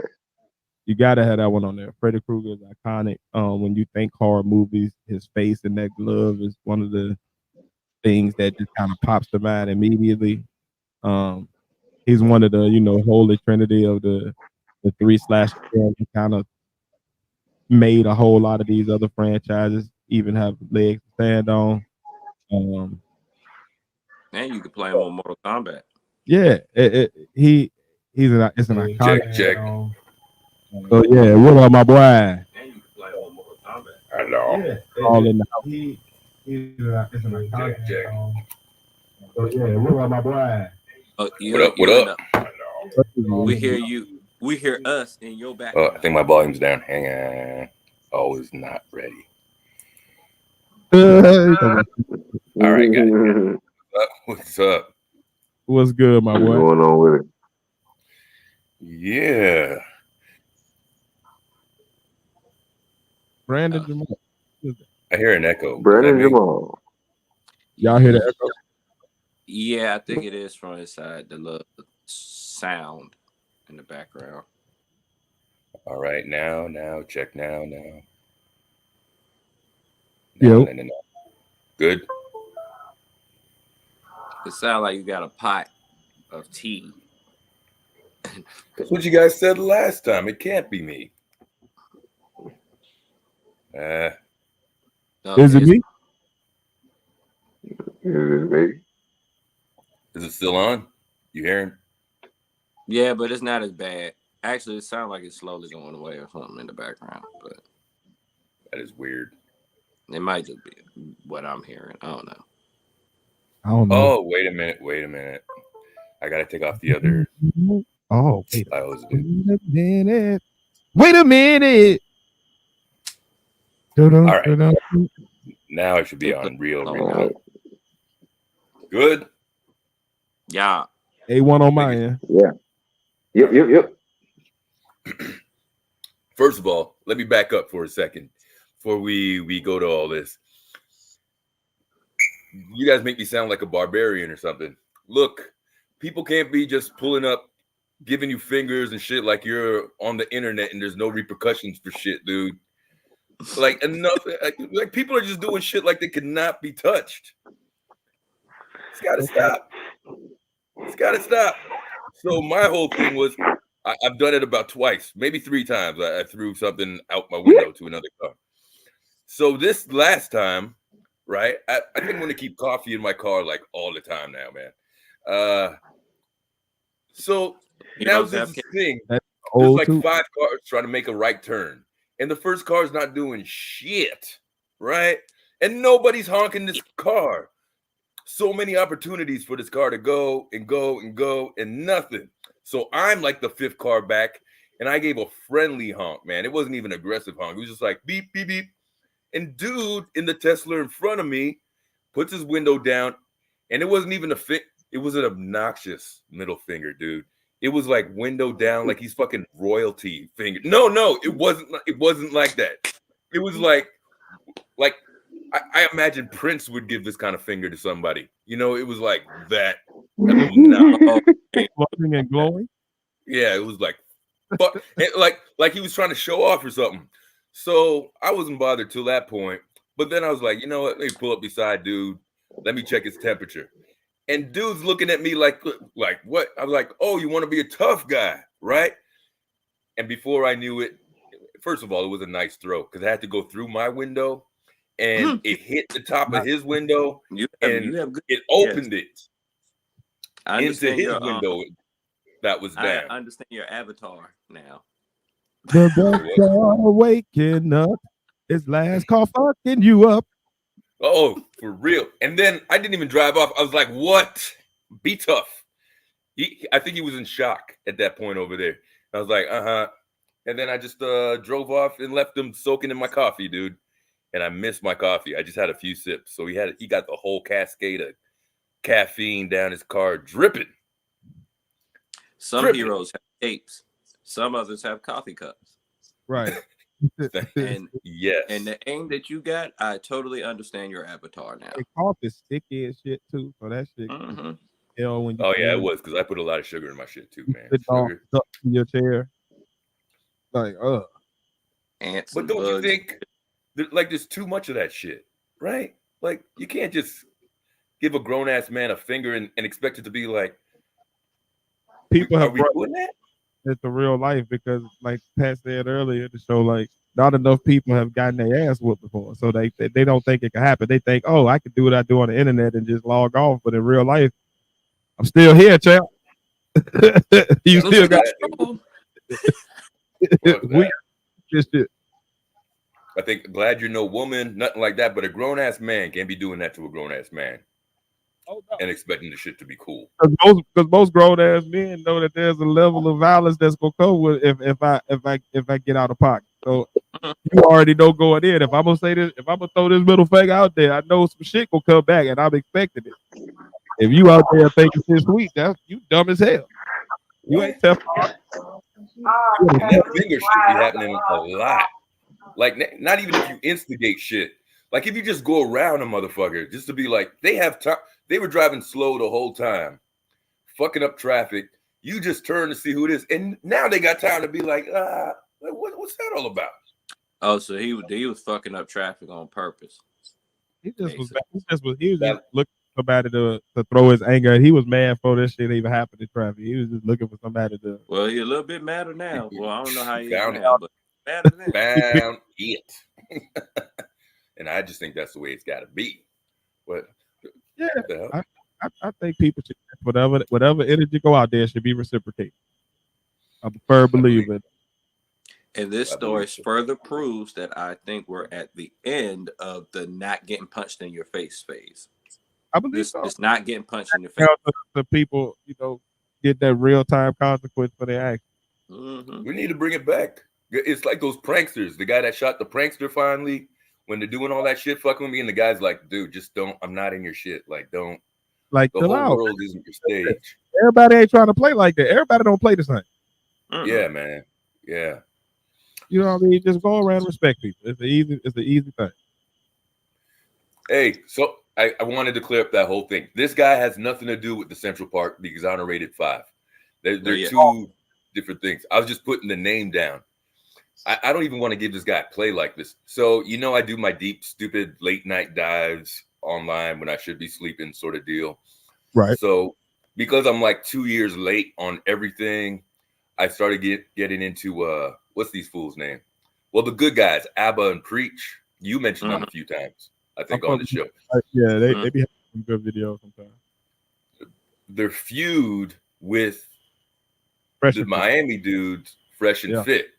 So I started doing one video, led to another video, and then I wasn't even aware of all the beefs and of who even they were, really. So that's been most of my week, finding out who these idiots are. And because the last thing that I think hit me in YouTube was one of the dudes got this chick pregnant and was trying to get rid of it. Yeah, that was my introduction to the whole thing. I had to do a backlog. He calls himself. I already think that red pill shit, that manosphere shit, is just a joke. Like, these are guys that never, like you're saying, they had no experience in the past, and now they got a platform, and they're trying to school people on what most motherfuckers already know. Exactly. And I believe, like, with all of these groups, man, like, if you are strictly one-sided on your thinking on anything, and you have no nuance, like, that shows you got a lack of intelligence. Because nothing is just always one way. Yeah, there's always a different group of people that might have a different culture, so they're gonna do it a different way, or another group of people that might have a different experience. So you got to leave room for all room for error on all ends. You can't just be like, oh, it's always this. And I think that the manosphere is one of those areas that just they get this little playbook of, we're gonna say these bullet points and we just gonna stick to it no matter what. Even if somebody present a good point, even if somebody and it's like it's the same thing you see with the MAGA guys. Like, it's like they get like tunnel vision and it's all they can see. The flat earthers, all of them little weird groups, man. Like you weren't cool. They're not even arguing real women. They're arguing with OnlyFans chicks. They don't even have intellectual women up there. And if they do, if one happens to have some sort of sense, they get so upset. They get those are the ones they get together with. Like, now you sitting there and all that stupid shit, and I'm a man, so I'm not gonna argue. Women go out of the window, and now you emotional as hell, sitting there going back and forth with a lady. And that happens quick, looking crazy for a lot. So been going down that path, and you know who this dude is, because if you've seen any of the shorts, this is the guy that has the single mom song. Oh, fucking I forgot how it goes now. And now you're single, mom. Now you're single, like that shit. He has the diapers around and all that shit. He's You don't doing know? like a parody of some other person's song. This dude is hold on. He said he be carrying around a diaper. What the Now, hell? he was on Fresh and Fit, and at first I thought it was just some funny thing, you know. If you're looking at it serious, it's like pretty degrading to women. However, you became a single mom or whatever the deal is. But this guy kind of makes a joke out of the deal. But I thought his merchandising, his marketing was great because my man has sweaters. He's got his songs and remixes and all that sort of stuff. So every time I see it, I kind of crack up a little bit, and I'm like, but so the first time I got to see him actually speak and do a little bit of an interview was on a Fresh and Fit clip, and this guy was just unhinged, dude. He got kicked off of that show. And he's been on a bunch of shows ever since, but I'm looking at dude, and he's just that's the out single to mom. lunch. Say again. I just put in the chat, the actual single mom video or whatever, just in case. But that's the dude that they're talking about pretty much. But he's doing a parody of a popular song. It's like, I think it's Coy Leray song or some shit like that. Is it? Yeah, he's doing like a parody of that and then putting the lyrics of Single Mom over it pretty much. I just can't think of the song that he's doing. Oh, I was pretty impressed with the production. Whatever I heard, I think he does like music. Sounds like he might do music. He does like little background vocals and stuff. I was like, oh, okay, he does like some music. Mm-hmm. But now I'm hearing that music might not even be his thing. But he got on these shows. Dude, he got kicked off of Fresh and Fit because he was just talking trashy to everybody. Like he was just super. You playing it? Like you? I'm listening. Yeah, like he already made it or something like that. So he was just cussing out people, disrespecting the show and everything. They were like, homeboy, you got to go. So then one of these other shows that I was kind of like, I found something Duke, who goes and analyzes all these shows and everything too. He went, this kid, not even a kid, he's like 37 now. He should know better. That was the other thing. He's got the arrogance of like a 13-year-old on like Dr. Phil. That's like, I'm all that sort of deal. That's his attitude at 37. So he gets on this show, the Duke show, or whatever it is, I forgot what it's called, and cusses this guy out. Now, just like he's been on a campaign ever since, man. Check this out. This is his thing. Whoever got it.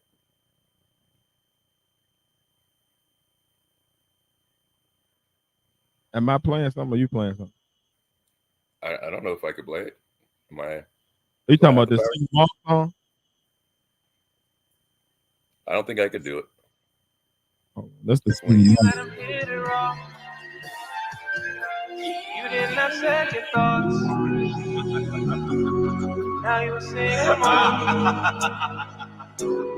You let him hit it raw. You didn't have second thoughts. Now you a single mom. Now you a single mom. You said I'm a haddish kid. Don't care if he's here or not. But now you a single mom. Now you a single mom. Now you a single. Showing a baby off. Showing a baby off. Now you a single. Showing a baby off. Showing a baby off. There's no good. Hey. So that's become like the national anthem for the manosphere people. Single mom. Now you're single mom. Now you're single mom. Bop, though. It's kind of a bop. Hey, it's as fuck, man. It's kind of a bop, man. It is. I can see me waking up tomorrow, sweeping the floor or something. Just well, it's that. See if you It's a see any parody clips of the like the song. reactions, Think of it. because I learned a whole new terminology. That is great. Crash out. They Okay. call him crash out. He's crash out Brandon now, which basically means like you got kicked out of the show or like you had a meltdown or whatever. Going the hell off. Yeah. I learned all that shit in like 48 hours. The whole rabbit hole, boy. That's great. That song is kind of, hey, look, man. So if you didn't hear him speak, Right. you're like, oh, that's kind of funny, catchy, right, good marketing, that sort of deal. And that's that. But then, Pat, I don't know if you're looking it up. You get to see him getting kicked out and all that shit. You're like, yo, something's wrong with dude. Like, something's wrong with dude, man. What his name? Brandon Jamal? Yeah. Yeah. I think it's a parody of a Doja Cat song. Is it? I think so. Okay.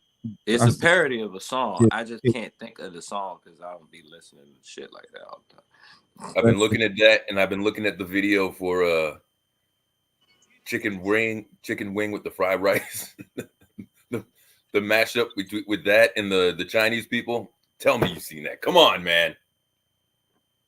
Chicken wing with the fried rice. Oh, man, what the hell do you be looking at, man? Where do you be getting I'm this telling stuff? you. All right. You ain't never heard of chicken wing, 3 chicken wing with the fried rice? 3 chicken. You ain't never heard of that shit? You definitely got to play that next. My algorithm is not on that. That's my shit. Right. That is my shit. I'm sorry.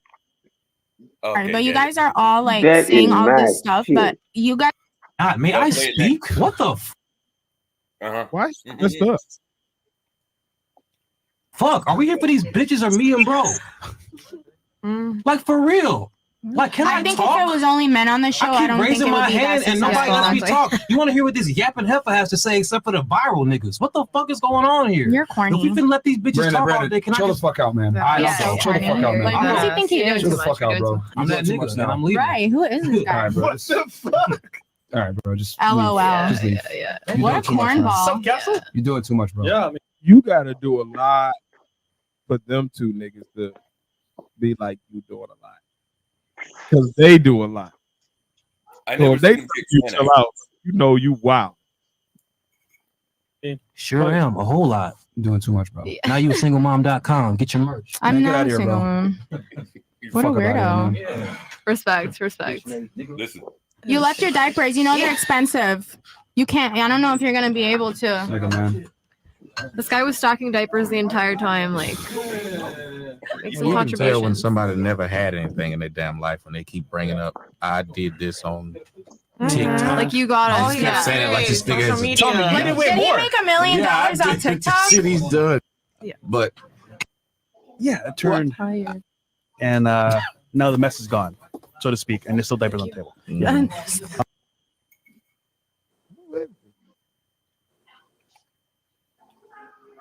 What in the hell? 3 chicken wing with the fried rice. You play that. He's just pulled up with diapers on the Sid. table. Lucid. That nigga's playing a character. He hanging with women, acting like that. Like, what's wrong with you, dude? He's playing a character. Oh, That's why I started watching Fresh and Fit for the DJ Academic blow up on there, like, I don't know, 2 years ago or something like that. And then I started watching like the rest of the clips and fell into all that shit. But yeah. what is it? 3 chicken ring? Lucy? All right. 3 chicken wing with the fried rice. I would like 3 chicken wing with the fried rice. Dude came out with this song, but he keeps matching it up with like Chinese dancing. It just hits, man. I can't explain it. Sounds stupid if I say it. Hold on, Lucy fried rice. It's just something you gotta see. Yes. The official Yes. video, or I need to find like something else. You can do the shorts. You can do the official video. Either one, I think it still got those fucking Oriental people in there doing their thing. I only did the shorts. I didn't know it had long videos. Hold on. Oh yeah, it got an official video too. I went all the way deep diving. Okay, I gotta check that out. Chicken wing dance at the food court. I think you put Is that three what I'm chicken, looking three at? chicken wing and the fried rice. Yep. All right, hold I be like, 3 chicken wing and the fried rice. on. What the fuck is y'all about to have You me need to do? find out there's somebody else watching the shit I be watching. Damn right, I don't feel alone. Thought I was the Shame only one on watching you. that shit, man. Shame on you guys, Tiz and Pat. I'm sorry. Mm.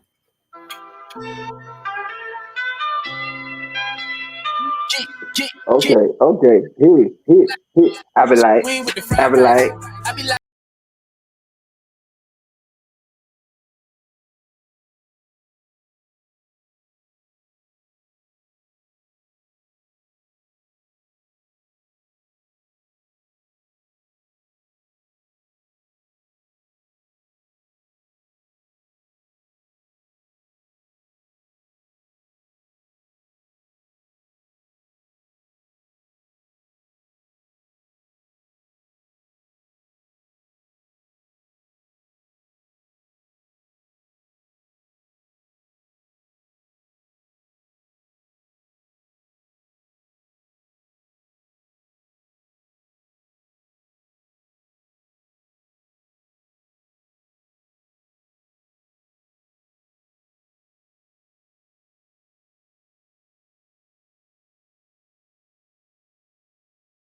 I be like. I would like I three be chicken like. wing with the I fried be rice. like. I be 3 chicken like, wing with the I would fried like rice. I three be chicken like. wing with the I be fried like. rice. I be like, All right, I gotta They stop. do this every morning. Do this shit all day. It'll be That's what I've been doing. one up there. Chicken wing with the fried rice.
That's what I like, man.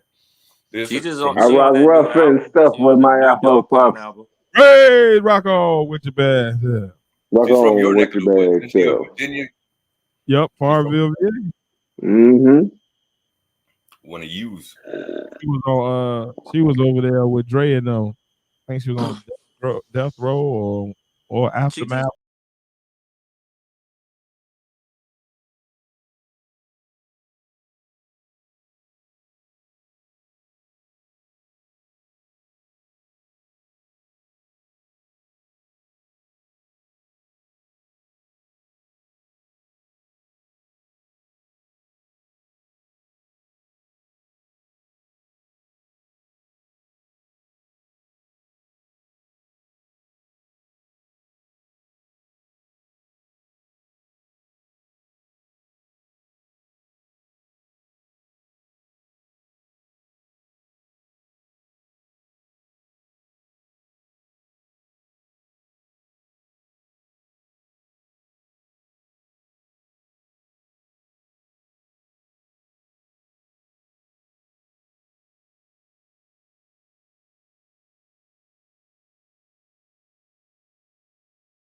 Martha, Mm-hmm. gonna eat good. You know he gonna have this shit all set up nice for Stoner, so he gonna have comfortable chairs and shit. all the food is edibles. Rock with that. Every last one of them is edible. It's all edibles. I don't care if it's chicken. It's edible. You might get an impromptu concert. Dre pull up, get on the keys, and get to playing or some shit. You never know. Nah, it's gonna be Kendrick. We're gonna hear "Not Like Us" about 5 times in a row. I'm with that. Mm-hmm. That's about how I feel every car ride now. Just get me in the right mood for whoever I might encounter. Yeah. That's That's how the Fresh new and Fit Seawalk feel song about too, man. Brandon Jamal. Do everything walked on. He's not like us. You got to go all the way over to Cali with it every time it come on. There is a rumor that Drake is going to try to drop a diss track on the day of the Juneteenth concert that he got, Ken and Friends. There is I don't know if Drake realized that we don't want to hear from him no more. Like I don't think he realized that we good on him. It ain't got nothing to do with the beef no more. It's just like, no, we just good on you, bro. You good? Like I don't care what you drop. I'm not really interested. Yeah, I don't think anybody's interested, but I think that's very much what internet is today, though. Like how I'm not so intricate as you know in all this side. Out of all of them, I only bought Kendrick's first CD, Mad City, because it was like what I've seen is the first good hip hop effort from the generation. So I was like, all right, support that. You know, producers are like blah blah blah blah. You know, but it's very much today of how, you know, Drake was kind of king at bringing people up and they loved the dude. And then they just turned on him. He couldn't be black enough and he's stealing culture and blah, blah, blah. I don't know. Don't really see it like that, man. Like he did his thing. Drake is back. Yeah, I don't disagree. I think for Drake, it's not a music thing. I think he's still looking at it like, this was about music. It's really about like some people just lame and you don't really care for them, man. And I think he like over time, like you kind of get desensitized to it because he's everywhere. So it's almost like you gotta listen to the music because it's everywhere. But like when you really start breaking down how this dude moved, like he moved kind of weird. Like he's just one of them dudes that was just like, yeah, I really wouldn't hang out with you if we was in high school. Like you wouldn't have been at my table. I feel that. Perfect example. Like you wouldn't have been at the parties I was in at college. Like we would have just been on some whole different shit. Like you just like that. Not like us was the perfect capstone on that beef because that's exactly what it is. It ain't really about the music, but like you probably gonna have a song that I'm about my nod my head to at some point. Feel that. I don't like you, dude. I don't really care for you, and he just made a lot of people realize, like, oh yeah, we don't really fuck with you. But this is the perfect example that I was talking about. The perfect example about the echo chamber that we were talking about earlier, where especially with his fans, if you notice, he's trying to sway the narrative. He's trying to Alex Jones the narrative, Fox News the narrative. Like he just posted something with him and his son was at a soccer game, and they posted up with like these big ass puffy ass pants. I don't know, it's the new fashion now or whatever. But he got on the caption, "Goats don't worry about something ponies or some shit." Huh? One trick pony. One trick ponies, yeah, or whatever. And it's a whole deep mind behind it, because one trick pony is about some guy that can't keep his family together and he's a musician and shit like that, or whatever. But he's steady trying to steer the narrative because the Drake fans still want him to win. But he can't win. Like, that's the thing. He lost because he can't beat somebody else.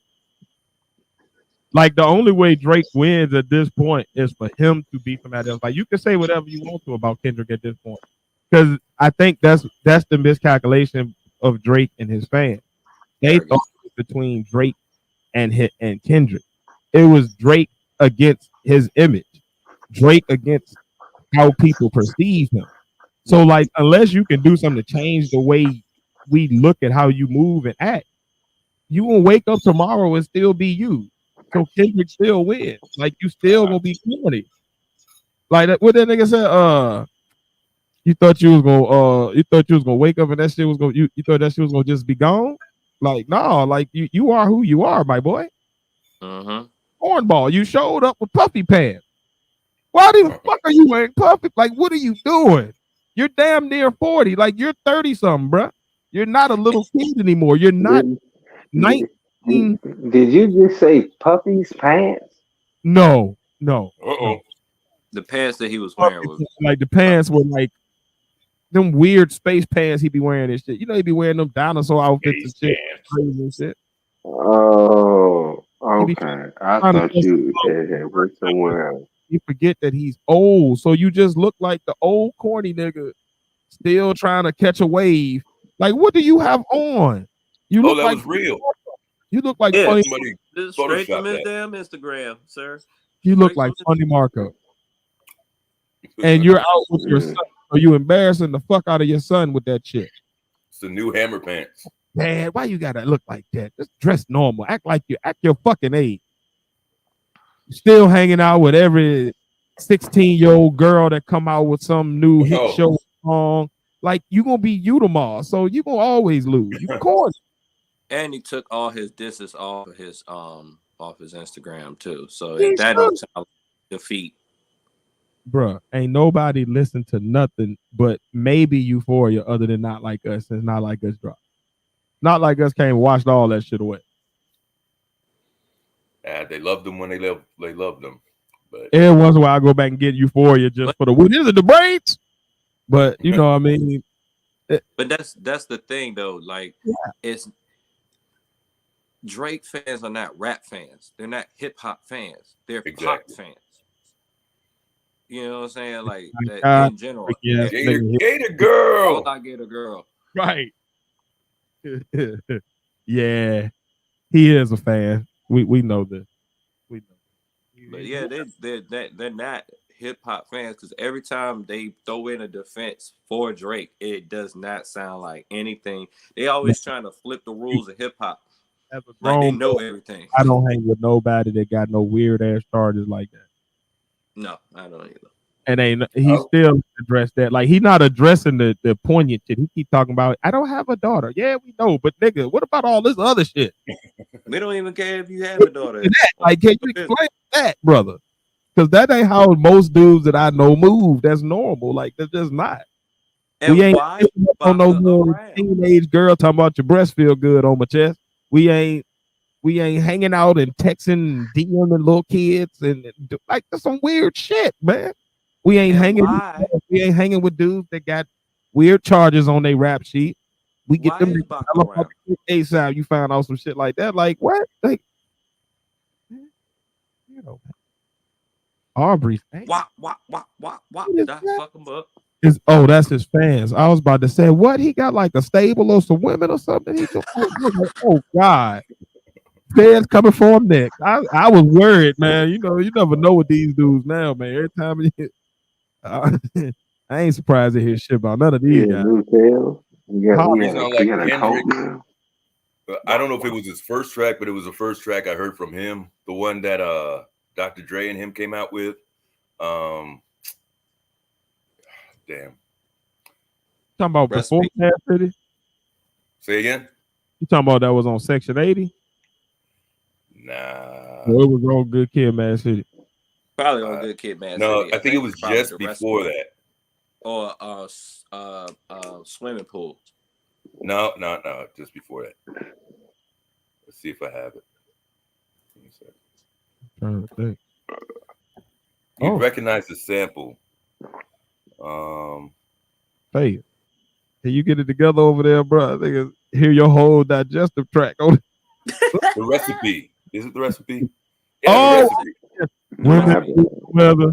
Women, weed, I'm not trying to get you guys copyright. Like women, weed, and weather. Yeah. Yeah. I said it at first, but I don't think y'all heard me. I had to play that over and over. That shit is hard. I was like, all right, if this is what this kid is, definitely buy that. He can, this shit over with Drake.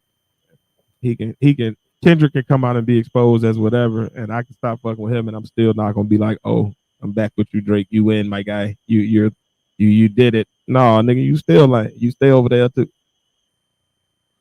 It's a rap, man. Sometimes you just get exposed, man. It's like one of them. If they was in battle rap and if they was in URL or something, it'd be like one of them battles, like a Adi Boom, where we just don't want to hear from you no more. You just don't book him no more. This shit is over. You don't think Drake could pull an Eminem at the end? I do have both parents. go up the freestyle like that. Drake would have had to have come off more humble from the beginning. But when you've been on this pedestal for this long, throwing rocks down, I think that's another thing that shocked him too. Like, he hasn't really been hit by anybody. Like, even with Pusha T, like, that was a good hit, but Push ain't had time to just sit there and keep sticking with it. Like, Push made his little shit and was like, all right, man, I'm done with you. I ain't got time for this shit. You know what I mean? But Kendrick woke up and was like, oh, I got time. I ain't got nothing better to do. Keep everything you drop. I'm gonna drop another one, bitch. I got 3 more ready. That's what it felt like to me. Who wasn't even paying attention. I was like, you got another. You put that kind of pressure on him, yo. I think Drake just was like, he wasn't ready to really fight back. He thought it was gonna be my image, my fame, my popularity would kind of steamroll this situation. Like always, I'll make a good song, people will like it. That's another thing too. Drake didn't come with a real hit doing this. Like the songs they're not bad, but they're not undeniable like a Not Like Us. Like that back to back shit, it was undeniable when you heard it. Was like, oh yeah, I know I'm about to hear this every night in the club for a while. He would have stood a chance. He would have stood a chance if he came with one of them timestamp songs where he just going in. But now it's like I done come out and they done come out with so many reference tracks and stuff like that. I don't even know what is him. Drake. It's like I don't know who is Drake. Like at core, Drake should have. He should have tried to go introspective and try to do no angles. He should have tried to go bar heavy because that's Kendrick's forte. He should have made hits. He should have made some bangers where he just joking on this nigga and like poking fun, because that's Drake's lane. You know, the little clever, little funny one-liners, the amazing beat, the song that you can dance to and shit. The subliminals. That Kendrick do his shit, and Drake tried to do Kendrick, tried to battle, and that's just not who Drake is. That's not what your personality is. That's not what we buy. We don't buy that for you. So like, no, bro. Clown this nigga with some clever lines, make a great song, and he could have went right back and forth with Kendrick. Because if you got a song that's playing in the club, would Not Like Us, now it's a battle. Like now for the rest of the summer, people got to figure out who did win. Because people got that Not Like Us, but I keep hearing this Drake song. We don't got nothing like this. All you hear is Kendrick now. So it's like he got washed the fuck out. He got Drake. Agree with that. Now he's a verb. Yeah, exactly. It's like when Moss used to catch on niggas, and now people be like, oh, he got Moss. Now forever, if if you get your ass beat the fuck up in practically a week, we gonna say you got Drake, man. It is what it is. Exactly. Hey, I want to go. You guys aren't getting off right now, are you? I wanna go back to something. So I want to go back to Pat. We gotta wait for Face before we can get off anyway. We gotta wait for him to come back so he could be here for the sign out. So we got some time. Go back to Pat. What did you like about the Terrence Howard interview, dude? That dude's crazy, man. That's what I like about it. Oh, wait, boy, he was everywhere with it. That's what I like about it. I was like, what the fuck is this nigga talking about? Or whatever. But I just have to, like, for real, it was like too much for me to just keep going back and trying to look up certain stuff over and over again. Oh, hey, what up, Mo? But yeah, it's just too much shit.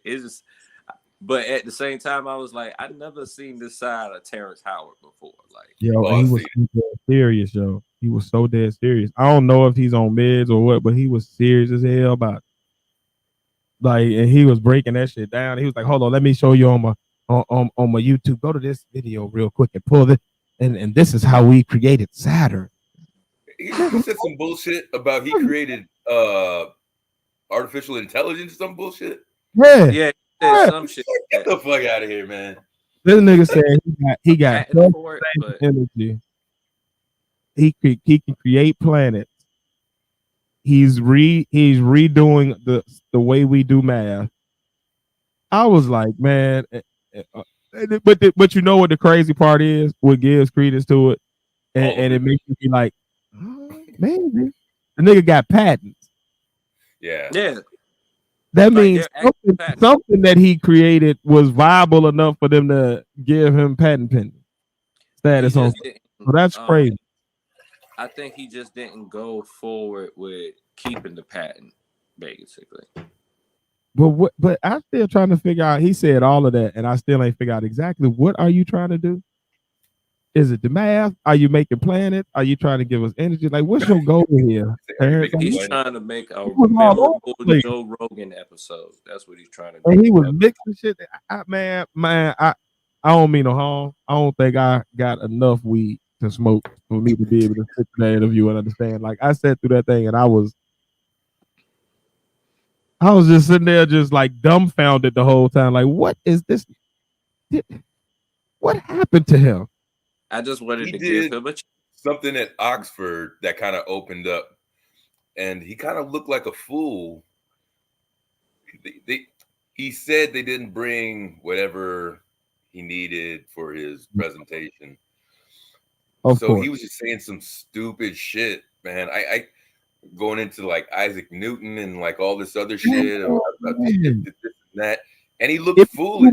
Loop together like sticks. He don't stick to a subject. He'll be talking about like gravity, and then all of a sudden he'll jump over here to like molecules, and then he'll jump back to the periodic table, and then he'll bring out a calculator, and it's like these are too complex of topics, brother, for you to just like, you gotta focus for me, man, because I don't know whether I gotta take Adderall or what to understand, but I could not get that shit to, and I was like I was brother, but that shit was not math. The math won't matter for me. By the time I was done, I couldn't tell you what 1 + 1 was no more. What the fuck? Yeah, he's stuck on that 1 × 1 = 2 or some shit like that. I don't even know what the hell he's talking about. I never heard of shit like that. It felt like a science version of a Kanye interview. You know how Kanye go on one thing and they just keep over everywhere. One of them rant right before we found out he had, mental health issues or whatever. Like when we was like, what's the hell wrong with Kanye? He all right, what happened? Like he out there, man. He got his wife and people and friends and shit all wrapped up into this shit. Like I don't know, man. It's either the smartest shit that I'm just too dumb to understand, or in 3 years we're gonna look up and he's gonna be leading a cult and he's gonna be wearing weird robes and talking about he the new coming of the sun god or some weird shit. Like he gonna be some. What was Martin's name? He was in the cult, Brother Sunflower. Yeah. I got a hot Pat, take for Pat, you. you would drink the Kool-Aid? You drink the Kanye? No, I don't drink everybody Kool-Aid. No, and I was about to say hot take. Yo. It never was a point in Them folk on Empire, all them folk on Empire a little off, man. Juicy But- Smollett. What was the little other boy, the other son that had the flat top? He was crazy too. I seen a video of him wilding out, walking up the street after beating this girl or something. He walking around with no shirt and shoes on, looking crazy. What as in hell. like real life? Yeah. All them niggas crazy as hell on Empire. I don't know what the hell they was doing on that set, but they had a bad batch or something. Because all of them little off, man, be some weird shit going on. It's Hollywood. But I was gonna say my hot take is there's never a point in Kanye's history that I know of that I did not think he had some type of mental issue. Yeah. That wasn't news for Oh, me. Kanye? Yeah, No, with Kanye. I thought he was just, passionate at first. Yeah. Because his rants used to be focused. It was like, I just really want my music to be played, or I just really want to make this song. I can understand that.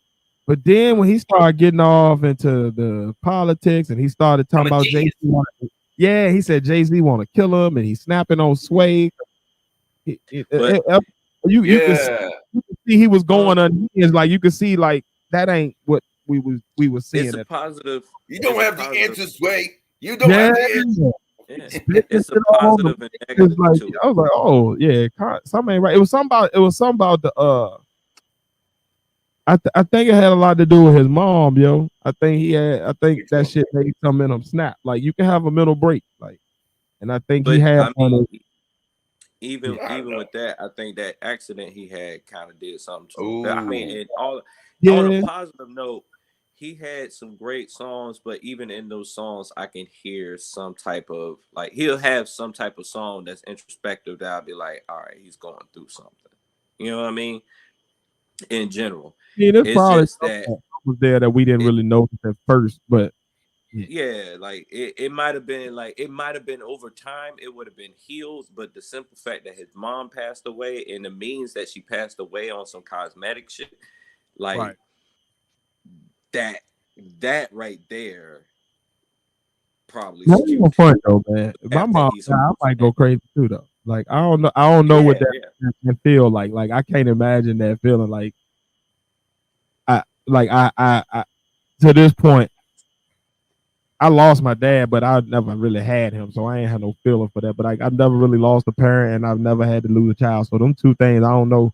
People go crazy for shit like that. I can't really say for so much because I don't know how I'll react. I don't know what switch that might kick in me, and I'll be out here wild. You know what I mean? That's some heavy. That's some heavy pain. It is a heavy pain, man. Like, I'll tell you this: I lost my mom like some years ago, man, and I'm not even going to go through the whole story with you right now. Maybe someday I'll tell you the whole story, but I don't even think I reacted so much at that time. I did. I went through the grieving and everything, but I think its effects were showing up years later, a few years later. Like a delayed effect. It accumulated when I was thinking like I was overall fine, but I wasn't. Right. It's when you in it, you don't know that you're in it. People see it, but you don't necessarily see it because you going through it. Like you. I think perhaps. Yeah. So yeah, man. I think, especially being at that level, I always think it's funny when people, we comment on celebrities, this, that, the other, but there are different realities for people where we would say, oh, I wouldn't do that. You don't know what you would do with millions of dollars, or where your feet don't even touch the ground anymore because you're, everywhere you're in a different stratosphere dealing with stuff, So I don't know. I know when I heard Jesus Walks, and I'm not even a religious dude, I was like, I respect that. I respect that when he came out with that. And I never really followed the he's a genius, this, that, the other. Thought he was very good at what he did. I didn't like the new music coming out, that dark fantasy, whatever it's called. But then that was about it. I was just like, all right, enough of this guy. Didn't really follow him. You know what? It wasn't, how to say, that Yeezus album is where I was like, nope, draw the line right here. Like he had me all the way up to Yeezus. At that out, it just like I like his music. I don't like his lyrics. I think musically he is a genius. I think he's inflated, his current. inflated that to make him think that he's a genius in every arena. And I think that's where his problem is. He goes into areas that that's probably out of his depths to really speak on, but he thinks that because he's so smart in this one area that I'm smart enough to understand this area too, and he says shit that put his foot in his mouth. Then he got to go backtrack, and then he end up looking crazy. But I think a lot of that is just it's that narcissism of I'm smart as hell here, so I think I'm a genius everywhere. And that's why I say, how long do we need to give sympathy for this? Like I understand. Oh, I don't have any sympathy for him. Yeah, I would go nuts if my mom passed. So, like, but how long do I if have you want to have? titanium teeth and you want to walk around with your girl ass naked everywhere in the damn cold, then cool. Let her go ahead and catch pneumonia, and you go ahead and See, this the thing. When you choose. Oh shit. I don't even fault them for that shit because it's mad celebrities doing that shit or whatever. I'll blame that shit on Hollywood. It's the other shit. It's just the attention shit. Like throughout this whole Kendrick and Drake shit, he been trying to put his little 2 cents in. I've yet to hear this ain't anything about you. or made about this, but I did hear that he came out with some shit doing that. Yeah, like nigga, this ain't you. He made a whole version like that. Like nigga, this ain't about you. Then he came out with a whole nother interview or whatever. Nobody cared.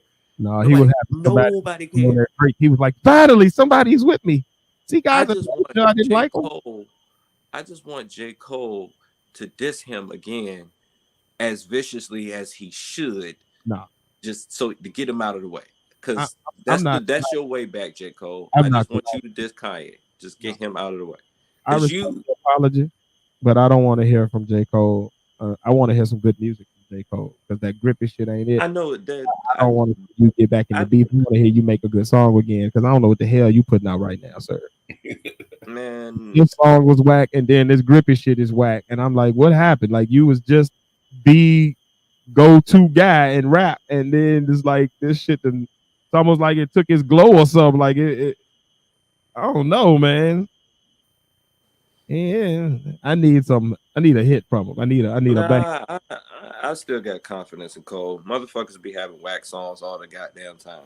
Every rapper that ever made a song has at least one whack song, or at least nobody's one going song back to your core. Not fuck with. Everybody's trying to collaborate with as many people as possible, which they don't have their core thing that they used to do anymore. I don't know. Kanye lost it somewhere between saying George Bush doesn't care about black people to I'm gonna let it finish. Like that was enough Kanye. It was around that I'm gonna let her finish. He was drinking a lot. Remember, he pulled up on the thing. They say he had the whole bottle of Hennessy or whatever, or Douce or whatever in his hand on the red carpet and all that stuff. Like you could see the spiral starting around that time. I don't, the Amber Rose era. Hey, I don't believe or trust any rapper that don't write their own shit. With that being said, Kanye don't write their own. Like, who are you? Like, seriously. Is the motherfucker that's rapping right now, is that you? Because that don't even sound like you right now. This new Kanye shit and shit. The what's that one shit? The Life and Times of Pablo or whatever the fuck that shit is, when he was making all these I'm coked up in Hollywood songs and shit. That's what I feel like he's been making lately. And she just bleached her asshole. And I get Here's a question for you guys. that part. Think of your favorite rappers, like the ones that you really like. Because I'll take it back, tell you where I'm going with it. DMX is the one that said, you don't get many good albums after like 3 or your first 2 or 3, because that's where you push all your good shit into. Everything that you wanted to do, you make it happen and whatnot, and then maybe you got another concept album in you or whatever. So I'm thinking like Ice Cube is probably the only one I like, maybe 5 in a row or some shit like that, but it still started to fade, a little bit after he did Death Certificate, which was a great concept and everything. He had a couple good ones after that, but I think that was like his magnus opus, situation. I think most artists, unless we could go down the list of whoever we think, from the last 20 years, aren't doing great things past number 3, 4, depending on how they came up into the game. I do one. You got Jay-Z, but he's an You gotta anomaly. tell me on Jay-Z. I'm not a huge Jay-Z dude, man. I would say, it's preference, of course, but I would say his better albums were let me see. I would say his better albums were his third album through like his 7th or 8th. So like he kind of heated up. Like he started off like he was good, but he kind of did like a basketball player in the NBA where he reached his peak around that third album, third year, and then he started hitting you with like that was when you had Hard Knock Life, and he kind of like reached the fame that we know him of now. You know what I mean? So I think he might be one of those anomalies that kind of heated up after that. But yeah, you're right. Most people, they first two be like them ones, and then the third one be like, I'll be honest with you. I do one even further. I got some of my favorite rappers don't have but maybe one classic. That's album. real. That's real. Like Method Man is one of my favorite rappers, if not the favorite rapper of all time. And I can say Judgment Day is probably my favorite album from him. And that's the second one. The rest of them, it was like, and I can't really, for real, I think all his other albums after the second one that nobody ever think about, pretty much, I think those at the fault of just music changing and Def Jam doing their stupid shit. Pretty much.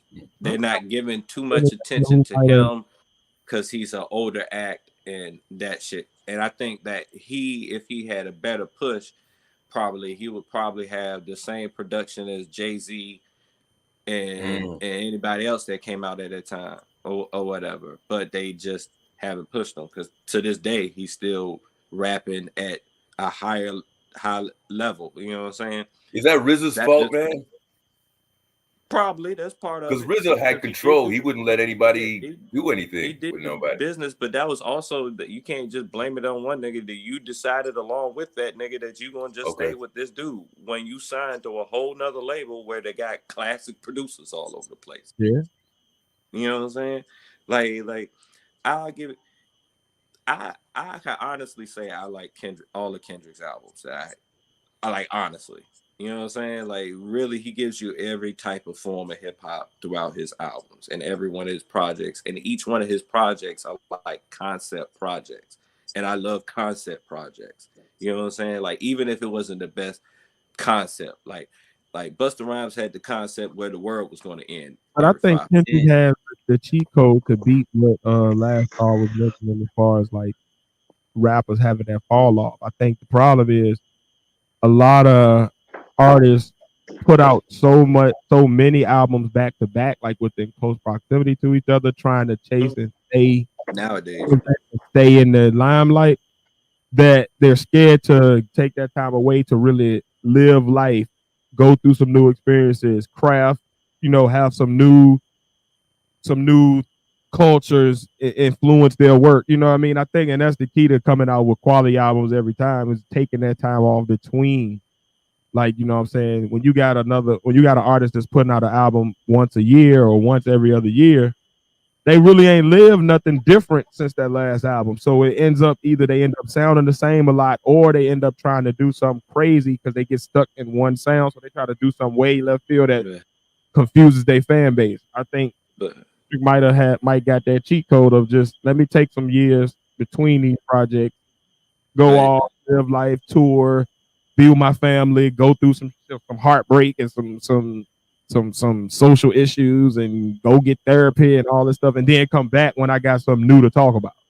You got Public Enemies back in the day, second and third album takes a nation and Fear of a Black Planet back to back.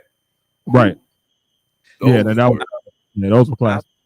I would say majority. Well, back in the day, like, you would probably get one album from somebody, and it'll probably be 2 years until you get another album. And that's what Kendrick plan is on. He's on that classic.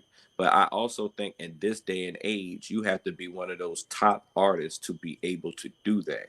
If you not, Hmm. because nowadays they're slave to the streaming game, and in the streaming game, you gotta constantly put out stuff for you to even get a Oh, dollar out. you know how you avoid that? You play the J. Cole route. I'm not gonna make my album for 2 years, but you're gonna hear me on all of these other people's songs. So you keep hearing me, you keep remembering that I'm tight.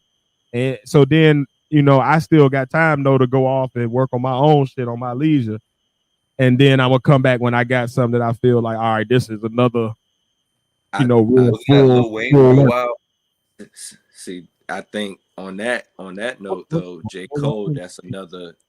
He got another cheat code because he might not be the top of the top 3, but he's still one of the top. So Yeah. he's still able to do things like that. You know what I'm saying? His brand is like, No, I if feel you. you I ain't heard from you Lil know what I Wayne. mean?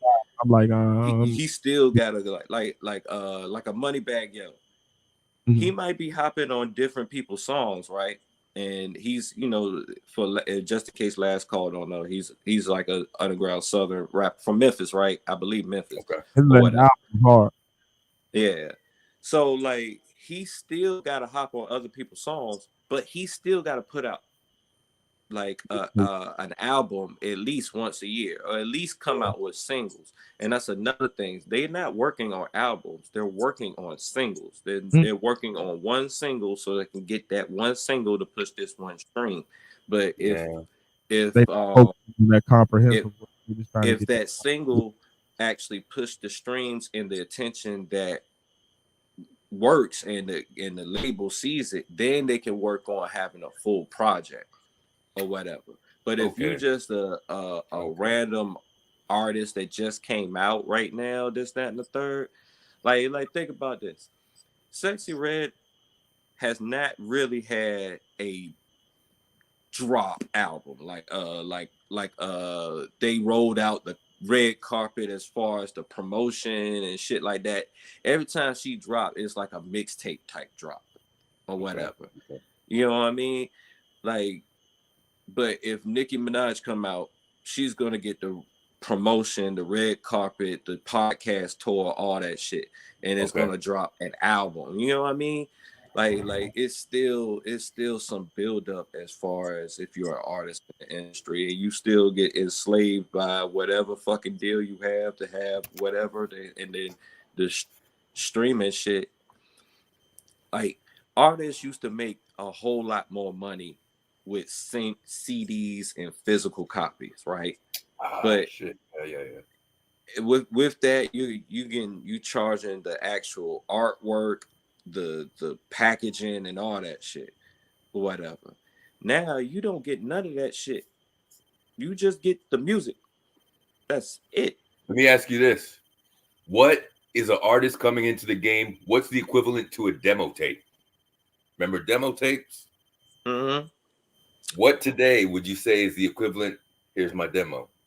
A 4 or 5 or 3-track EP. A popping YouTube channel and some Instagram followers. That too. Yeah. If you got Mostly a what Tiz popping said. YouTube channel where you done got some viral traction because your videos is popping, you can get the label's attention, and you can, get some millions of views on your YouTube. That's your demo. Then you can go to the label and be like, hey, give me 2 million because I already got this following. I'm already touring off these YouTube videos and these songs I got out already. And then they probably heard a little about you already. Yeah, right. That's how a lot of these. So like labels used to like find the diamond in the rough, polish them up, go put them through A&R and development, and then put them out. Now what labels are doing is they're finding the people who already have their own follower, who's already pretty famous on their own right, or they already have a buzz, and then they're just latching onto it, pushing that even more. So they don't really have to do no work. Like, you already going. We just coming in and putting our name to it and maybe putting you on some platforms you don't have access to, but you already coming in with 2-3 million followers and people who already singing your songs at your concerts, and you already selling out theaters and stuff like that. So we just gonna now get you to the festivals in the arena. Yeah, because social media is the A&R right now. If y'all seen it, Vince Staples, right? He had a interview, and he basically talked about throughout this whole Drake and Kendrick shit. He was like, what I really want to say is all these labels and stuff are firing all these artists, all these A&Rs and all the people behind the scenes and stuff like that. And really it right now it's an algorithm and some metrics that actually doing the A&R. The social media is the A&R. Yeah. Or whatever. The Matrix is the A&R. Popping on TikTok, you gonna hear that album or see that artist coming out very soon. That's not real. Anymore because they got that shit. You know, Universal taking all their shit from TikTok. They got that shit. You know, it's still gonna be a reel or a YouTube short or something else. It's gonna be another. But that's the thing. Whatever the kids latch onto or whatever the young people latch onto on one of them Jones, if you can get your sound as the backdrop to a bunch of people's videos, you about to go. The label's coming for you. Yep. Like that's how Sexy Red and them I feel like I started. I heard their stuff, you know, Glorilla, all them, they was like the backdrop to a bunch of videos. I ain't know who the hell they was, and then all of a sudden you hear the full song and the album come out, and then you see them on stuff. But it was started, it was on TikTok videos and shit. I was like, oh, who the hell is these people? Who is this rapping shit? Oh, okay. Okay. And then the South got their own underground scene. Yeah. It pretty much the boot camp for mainstream, tell you the truth. The South and the West. South, what are we talking? Atlanta? Atlanta, Texas. Houston. I would say Alabama, the whole, Florida. Like Atlanta, I feel Houston, like artists down in the South Memphis can go platinum in the street. Like they can be millionaires, and you never heard of them outside of that region. Mm-hmm. So many Florida. people support them, and you know they can go on the Chitlin circuit and tour over and over again on their songs. You know what I'm saying? And people gonna fuck with it, so you can blow up in your region and not be known anywhere. That's how them Texas dudes was so rich. When we finally heard them on Tipping on Four Foes, like them dudes had been millionaires before we heard one single or even knew about them. But it was they was already just touring in Texas making millions, dropping their tapes and stuff in Texas making millions out the trunk. If you really think about it, the internet done replaced the streets Mm-hmm. or whatever. Like it used to be or whatever, and now like if you was the hot nigga in the streets, you might not even be rapping. You just that dude in the streets or whatever. You can go ahead and just drop an album. You might not even be good at rapping. It's just the simple fact that you that dude in them streets, they gonna support your shit pretty much or whatever. Now it's like if you got enough supporters on all your social medias, it's the streets. It's the same thing. That's how Jackson DDG did it. And it might not be the greatest streamers and gamers, and then was like, oh well, let me drop this album too now that I got y'all attention. If Castanet come out and say he want to do music right now, it's gonna go. It's gone. It's gonna go. Labels are waiting for him as we speak right now. It's out of here. Okay. Thank God he doesn't want to. Because his following is ridiculous. Very much so. And like I said, and these followers, they may not necessarily be rap fans. Right. Majority of them not. They be listening to all any other extra, alternative shit. He could put out a pop album and it'll go. Mm-hmm. Yeah, definitely. It'd probably go more than the damn rap album. It would be everywhere. Yeah. Worldwide. And that's all you need to do. Yeah. That's it. You don't have to have skill. You don't even got to like the shit. Have a follower.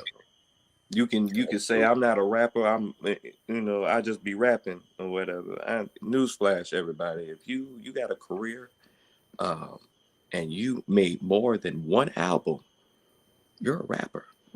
You are. If you went on one stage at all and did a song and they sung along with you, guess what, man? It may not be cool to you, but you're a rapper. That phrase was cool when Jeezy first said it. Gucci said it. Maybe T.I. and a few others. But after that age, that's it. You know what I'm saying? Now y'all just saying that shit because y'all know that shit sounds cool. Mm-hmm. Just like Money Over Bitches, Ride or Die, and all the other hip-hop phrases we love throughout the years.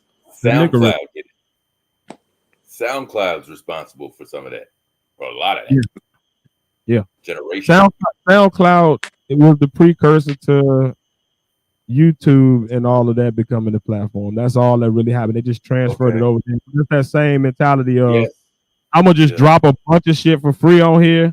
It's gonna gain an organic following, and then when I got millions of streams on that Piff or SoundCloud or whatever, then here come the labels like, oh, hey, we want to make money off of this. Yeah. We want in on this. Come on, give us up. Let us get a percent. But at the end of the day, are you surprised at all that things have ended this way now the internet has changed every damn thing? No, because it's about to change again. We're about to not have artists.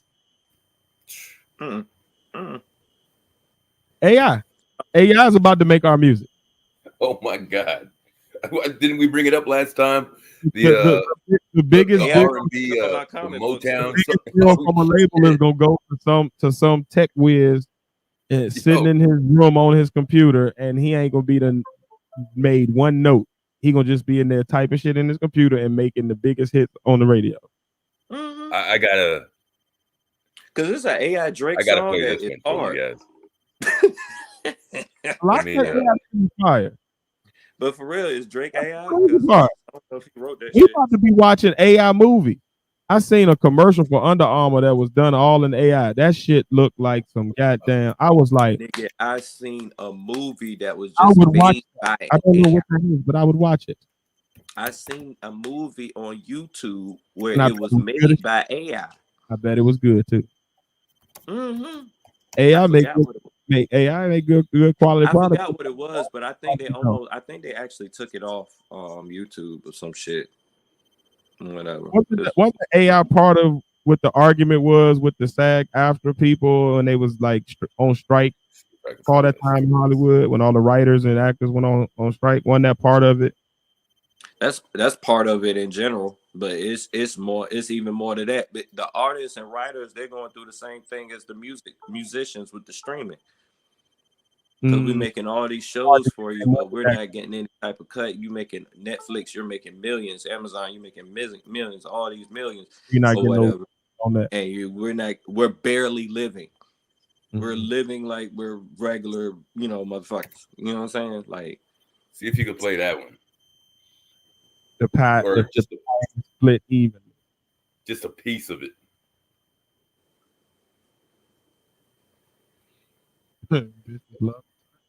This is just the first one I heard, and I couldn't believe. Is this that it wasn't made in the 70s? Into like old songs. Yes, but listen to it. Oh yeah, all these aesthetics. The instrumental sounds like it's made like 50 years ago.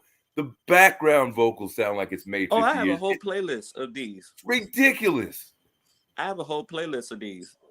King Willie Onis and whatnot.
Boy, that shit right there made me want to get some goddamn hair pomade and brush my hair backwards and come sliding across the floor. That's how I want to walk into a barbecue. Boom shit. That was boom shit right there. Hell yeah. Sipping a beer, flipping the burgers, baby. Hell yeah. That's some cool shit right there. Long as my bitches love me. Like that shit. And I'm telling you, man, AI can make a whole album of that and go platinum. That's crazy. We really need no singers. I got a whole playlist. I have a whole playlist of that shit. We just need That Chat is GPT. crazy. I really thought that came from the past when I heard it. I had to read through the comments to find out, like, yo, that thing. Yeah, I just made that shit. You found this shit. Man, why wasn't this a hit, man? Wait, my mama ain't tell me about this. You're right. Should have been out of here. This is hard. God You just damn, take it. that's crazy. I'm telling you, man, watch. We're gonna be AI. It's gonna be the Podnas podcast. Brought to you by Apple. Probably. Cut the check. Gonna be digital tears. Oh, Cut the check. shit. A digital last call coming in, man. Right. Good God. Just love me. We'll have some holograms, smoking weed, so they can have faith. All the shows gonna start off with face rolling up in the background and the grinder grinding. Yeah, Yo, damn man, right. Lil Hey, Wayne. That's what I'm doing right now. Lil Wayne lighter flick. It's like I was I'm gonna gonna say. see if I can slide that in. Let's see if I can slide that song in at the next family function, man. See if they even notice. I bet you they be rocking to that shit too. All right. Like, who's this? Uncle and Auntie gonna be out there slow dancing to it and everything. The ride home. Bitches Yeah, love hard. me. It takes itself serious enough that it will blend right in. Like if you threw that on in the middle of a playlist, That's you what I'm saying. wouldn't catch it. But by the time you did catch it, the song gone. Now you want to hear it again because it was so good. Hey, nephew, play that one more time, man. Them damn bitches did love me, boy. I tell you, boy. It was on you, boy. That's all right. Look at with that one cigarette jumping. I think with that Dangling. Cigarette just dangling. That's Chris Tucker. That'll be Chris Tucker in Dead Presidents. I'm the nigga. Right. I'm the nigga. Them bitches love me. Love me. That looked like he's gonna tell you a story from way back. Back in my day. Back in the day, that was me. That was me. I was the nigga. Bitches love me. Pat, you do that old tree mechanic look to you. Look, I'll fix the alternator, okay? But I'm gonna need a 6-pack. And you glide me a little nickel bag, a little something to take home. Newport. I'll be back in just a minute. Give me one moment. Some Hennessy. Cigarette be hanging the whole time. Nigga never light it. Just there for ambiance. He can't light it with all that with the engine and Every shit. time he about to light it, he start talking about something and yeah, because you know that. I was about, yeah.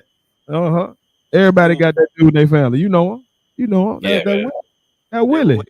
They were waiting for one motherfucker to leave so they don't ask for the short. That's why he never lighted. I know if I like this bitch, I know he gonna ask for the short. I need this whole thing. Just Just sucking the menthol through the filter. Bitches love me. Oh man! Pull the lid, nodded off over there. You good over there, Faith? Them bitches love me. Oh yeah, I'm rolling up. Oh, okay. I was saying, quiet the hell over there, boy. What you doing, Face? You sleeping? I know after a certain time, Face will fade on. Hell no. Did you hear the? Did you hear the shadow? They got a just love me. Oh yeah, them bitches used to love me. That's what I said. He's over there thinking about that. Face looking like Clarence Williams III in Purple Rain right now.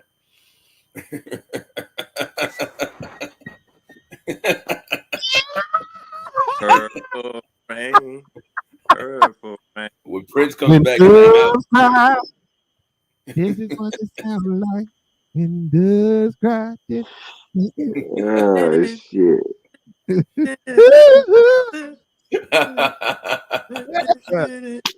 Hell no. Somebody Hey, finally hey, hit. you better go purify yourself in the waters of Lake Minnetonka, nigga. Like Prince resting. Yeah, oh shit. One boy, oh, he was that nigga. If I had a chance, I would love to have hooped with him one time. Shit. I wouldn't want a little skinny dude beat me. Man, I just want to see if it's true. I just want to see this nigga out here hooping with It these is true. Everybody said it was true. yanking niggas Yeah, I ankles. have heard multiple people say that. That shit is crazy. They had NBA players say they used to go and play. He'll invite them to his house and shit. He'll call them at the club, be like, "Hey, come on through." Nigga run a game and then give you food and let you hear his album. Yeah. That's hard. Favorite thing Charlie Murphy says, he says shirts against the blouses. He called them the blouses. I'm tripping over the pancake, man. Like Yeah, you made pancakes, boy. Boy, that's some shit, ain't it? You feed them niggas pancakes. Feed them niggas like they was a bitch that stayed over. Make sure you get breakfast before you leave. You weren't offended enough to not eat the pancakes. Right. Your ass in basketball. pancakes anyway. And fed. Come eat this good meal, nigga. Was it just pancakes? I don't know. Bacon. I don't know. Orange shit. Oh. Ain't no telling what Nick Free and them was up in there serving up. He's setting those fruity ass picks. Computer blue. Nigga hump your thigh. The J. Pick and roll. Nigga, I don't want to play no more, man. Don't worry about it. I'm hurt. My ankle hurt. I ain't dealing with this. Not on your team. Right. Why do you what? That me, nigga.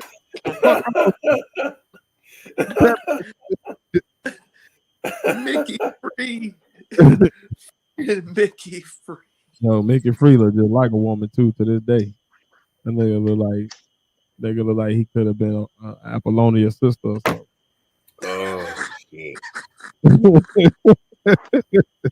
Oh, if I forget to mention this to you guys to watch, because I just brought it up the other day. Tales from the Tour Bus. You've heard of it?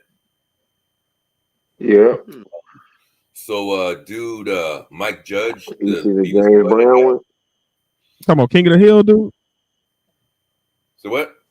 Is King of the come on, Mike Judge, King of the Hill, dude? Yeah. Okay. So he's got this series. The first season is country music. The second season is R&B and funk from like the 70s and 80s. So it'll travel all through James Brown and Rick James, the Prince, and all these types of guys. Funk, George Clinton, all these dudes. And it's exactly what it is. Tales from the Tour Bus, the way they kind of got started, and their groups intertwined and all this sort of shit too, man. It's worth a look. That shit is funny as shit. That sounds like it'll be good. Yeah, man. It's informative and funny as hell. Yeah. It's good. Half of it's animated. They have the real people in there, and they just kind of tell the stories.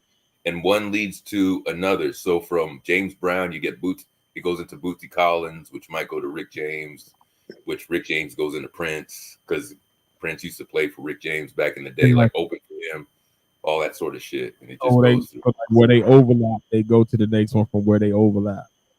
Yeah. Yo, one story so funny from George Clinton. I don't even know how to put the whole thing together, but it's because I love the movie so much. He says they were on tour and they decided to drive through Philadelphia or whatever one night. And he's like, we're high on LSD, this, that, the other. And we're driving through the field and they saw these monsters and they just freaked out and left the car. Long story short, what they drove into in like 1968 was George Romero's filming of the Living Dead movie. and they didn't know. They were so fucked up. They drove into it. So they got stories like that sort of deal. And I'm just like, these zombies is like, what the fuck is that? yes, you've never seen nothing like that before. You got these people in Macon, in Night of the Living Dead. So yeah, there's good stories and stuff like that. And from the actor's point of view, they out there filming a movie and they see this group of black men just get out the car and start running, screaming like, "What the fuck wrong with this?" Hey, you already know the rules, yo. You already know the rules. If you see one nigga run, you see two niggas run, you running with them. Right. That shit happened. Yo, quick story. Funny. How do you even tell that story the next day? Yo, we were driving. Like you at work, see a car full of niggas, just stop, get out, and just start running, screaming like. You know they was on something. That shit happened to me at work the other day, like Tuesday or whatever. Like it was high. You had to run out of work. No, I wasn't high. Doing LSD at work. At the end of work, right? I'm finishing up like one of the trucks, and then next thing you know, I see these two really short, big titty ladies just juggling their titties around, running out. And I'm like, I know they shouldn't be running like that. They know they shouldn't be running like that because the titties jumping all over the place. One of them one titty hit the lady in the face. Anyway, then I saw like my supervisor come around and she was running. And I was like, she knows she shouldn't be running because she's too thick to be running. Never mind. Anyway, she was like, it's a fire. And I was like, oh shit. So I'm running now too. Well, I was running anyway while asking all these questions because I ain't gonna stick around. Anyway, but it was the end. It was pretty much the end of the shift. And as I was going out to the exit, it was just people standing around, right? And I was like, what the fuck is going on? All right, so is it a fire or is it not? And there's people like, I'm about to wait these next 5 minutes so I can get this other. I'm like, you gonna burn for that next 5 minutes? There's a fire in the back. So nobody. Why didn't you hear about this? Why didn't you hear anything? There was no alarm, no nothing. What? Yeah. Were you the only person about to get burnt up in this building? No. Everybody started after me. So I just went too. What kind of sweatshop, illegal ass place? Padawan's titty tails. This is a normal pack story. This that was is the only perfectly thing he normal. This story was crazy. I didn't know where we was going with this story because it was the two bitty little bitches, and they was the titties hitting her in the like. What nigga? What are we talking about? What does this have to do with? Like, how does this happen? What we were talking about? Like, you stopped everything to go here. What is happening? I know it's late. Running, and I started running. Okay. After you looked at the titties, after you seen where the titties were going. It was the titty detour that threw the story off. It was just like, what? Yeah, I was set to go down that way. You start running, and hey man, I need a titty tie when you do them type of stories. Okay, I need to know how the titties, like, what that got to do with it. At the end, it's like there's a school shooter. Right. Like, what was the thing about at the beginning? Like, how did you start there? Like, why? What? That's what you were focused on, huh? All right. For sure. Oh my God. Nigga gonna burn up because a lady forgot her bra. That would not be the one to follow. Easily distracted. Right. oh, Doug from Up. Squirrel. Holy shit. Titties. You see those titties? Let's get the titties. Now I know when they run like that, it's time for me to run too. Pat would miss 9/11. All right. He'd miss 9/11 watching some titties go down Broadway, then seeing the towers be falling down. If they start running, I'm gonna run with them. Like, Pat, get over here, man. The building's falling down. All of the bouncing boobies. It's like I'm gonna get you sucker when they he goes into the hotel. Don't make me hop after you. Oh my god. All right, I'm done. Oh my god. That's too much. Ball so badly. But it's gonna go, man. Good topics, man. You done definitely brought some new things into my zeitgeist. Last call, the chicken wings and the brother man with the diapers. Brandon Jamal. Yeah, that's probably gonna be I've my been gift like, song. I've been like, I'm going to three sleep chicken today. wing with the fried rice. Kick. I can't believe I told you about that. That's awesome. But yeah, man, been a good night, man. Getting late. I'm about to go ahead and take this shit on down, man. But as always, man, thank everybody for joining us this evening. Last caller, obviously, coming up on the panel. Mishan, Gator Girl, anybody else that was there in the clouds or on the replay gang, shout out to y'all. Yeah, man, we about to get up out of here, man. If y'all want to support and shit, man, feel free to do so. Financially at any of the ways on the bottom of your screen there, buymeacoffee.com/the Podnas or Cash App $Podnas1. You can also become a member on Spotify for $4.99 a month. It just helps us keep lights on and helps us to pay little processing fees. So yeah, man, support if you want. If you want to support financially and you want to get some back in return for your money tangibly, how can they do that? Click the link, go to the store. Name of the store, Entree Clothing. Entree Clothing provides you with a discount code just by going to the page. Hey, how easy can that get? But hey, Entree Clothing is the only place you can find the official Podnas podcast merchandise and apparel. Everything from hats, hoodies, face masks to beach towels and pillows. Check it out. Also, the only place you can find the official AC83 merchandise. Entree Clothing. Hey, check it out. Indeed, man. Cop the merch and make sure y'all go shop around and buy Face a New Tongue so he can get his words out. Cause he was struggling with that AC83 boy.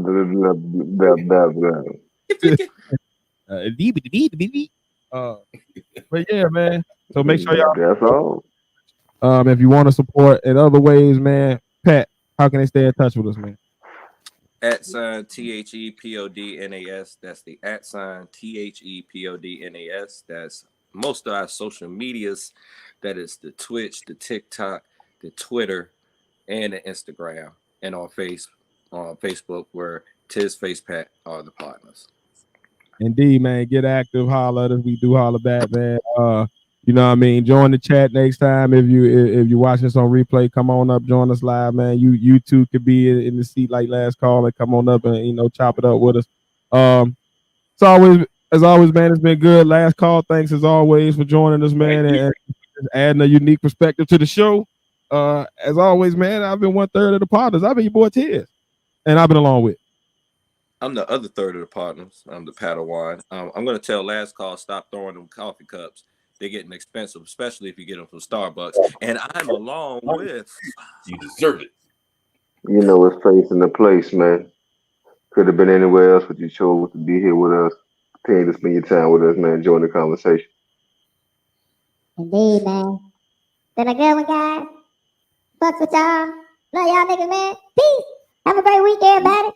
Don't throw coffee unless somebody deserves it. It might be like Try it right. We're going to be doing that for all summer.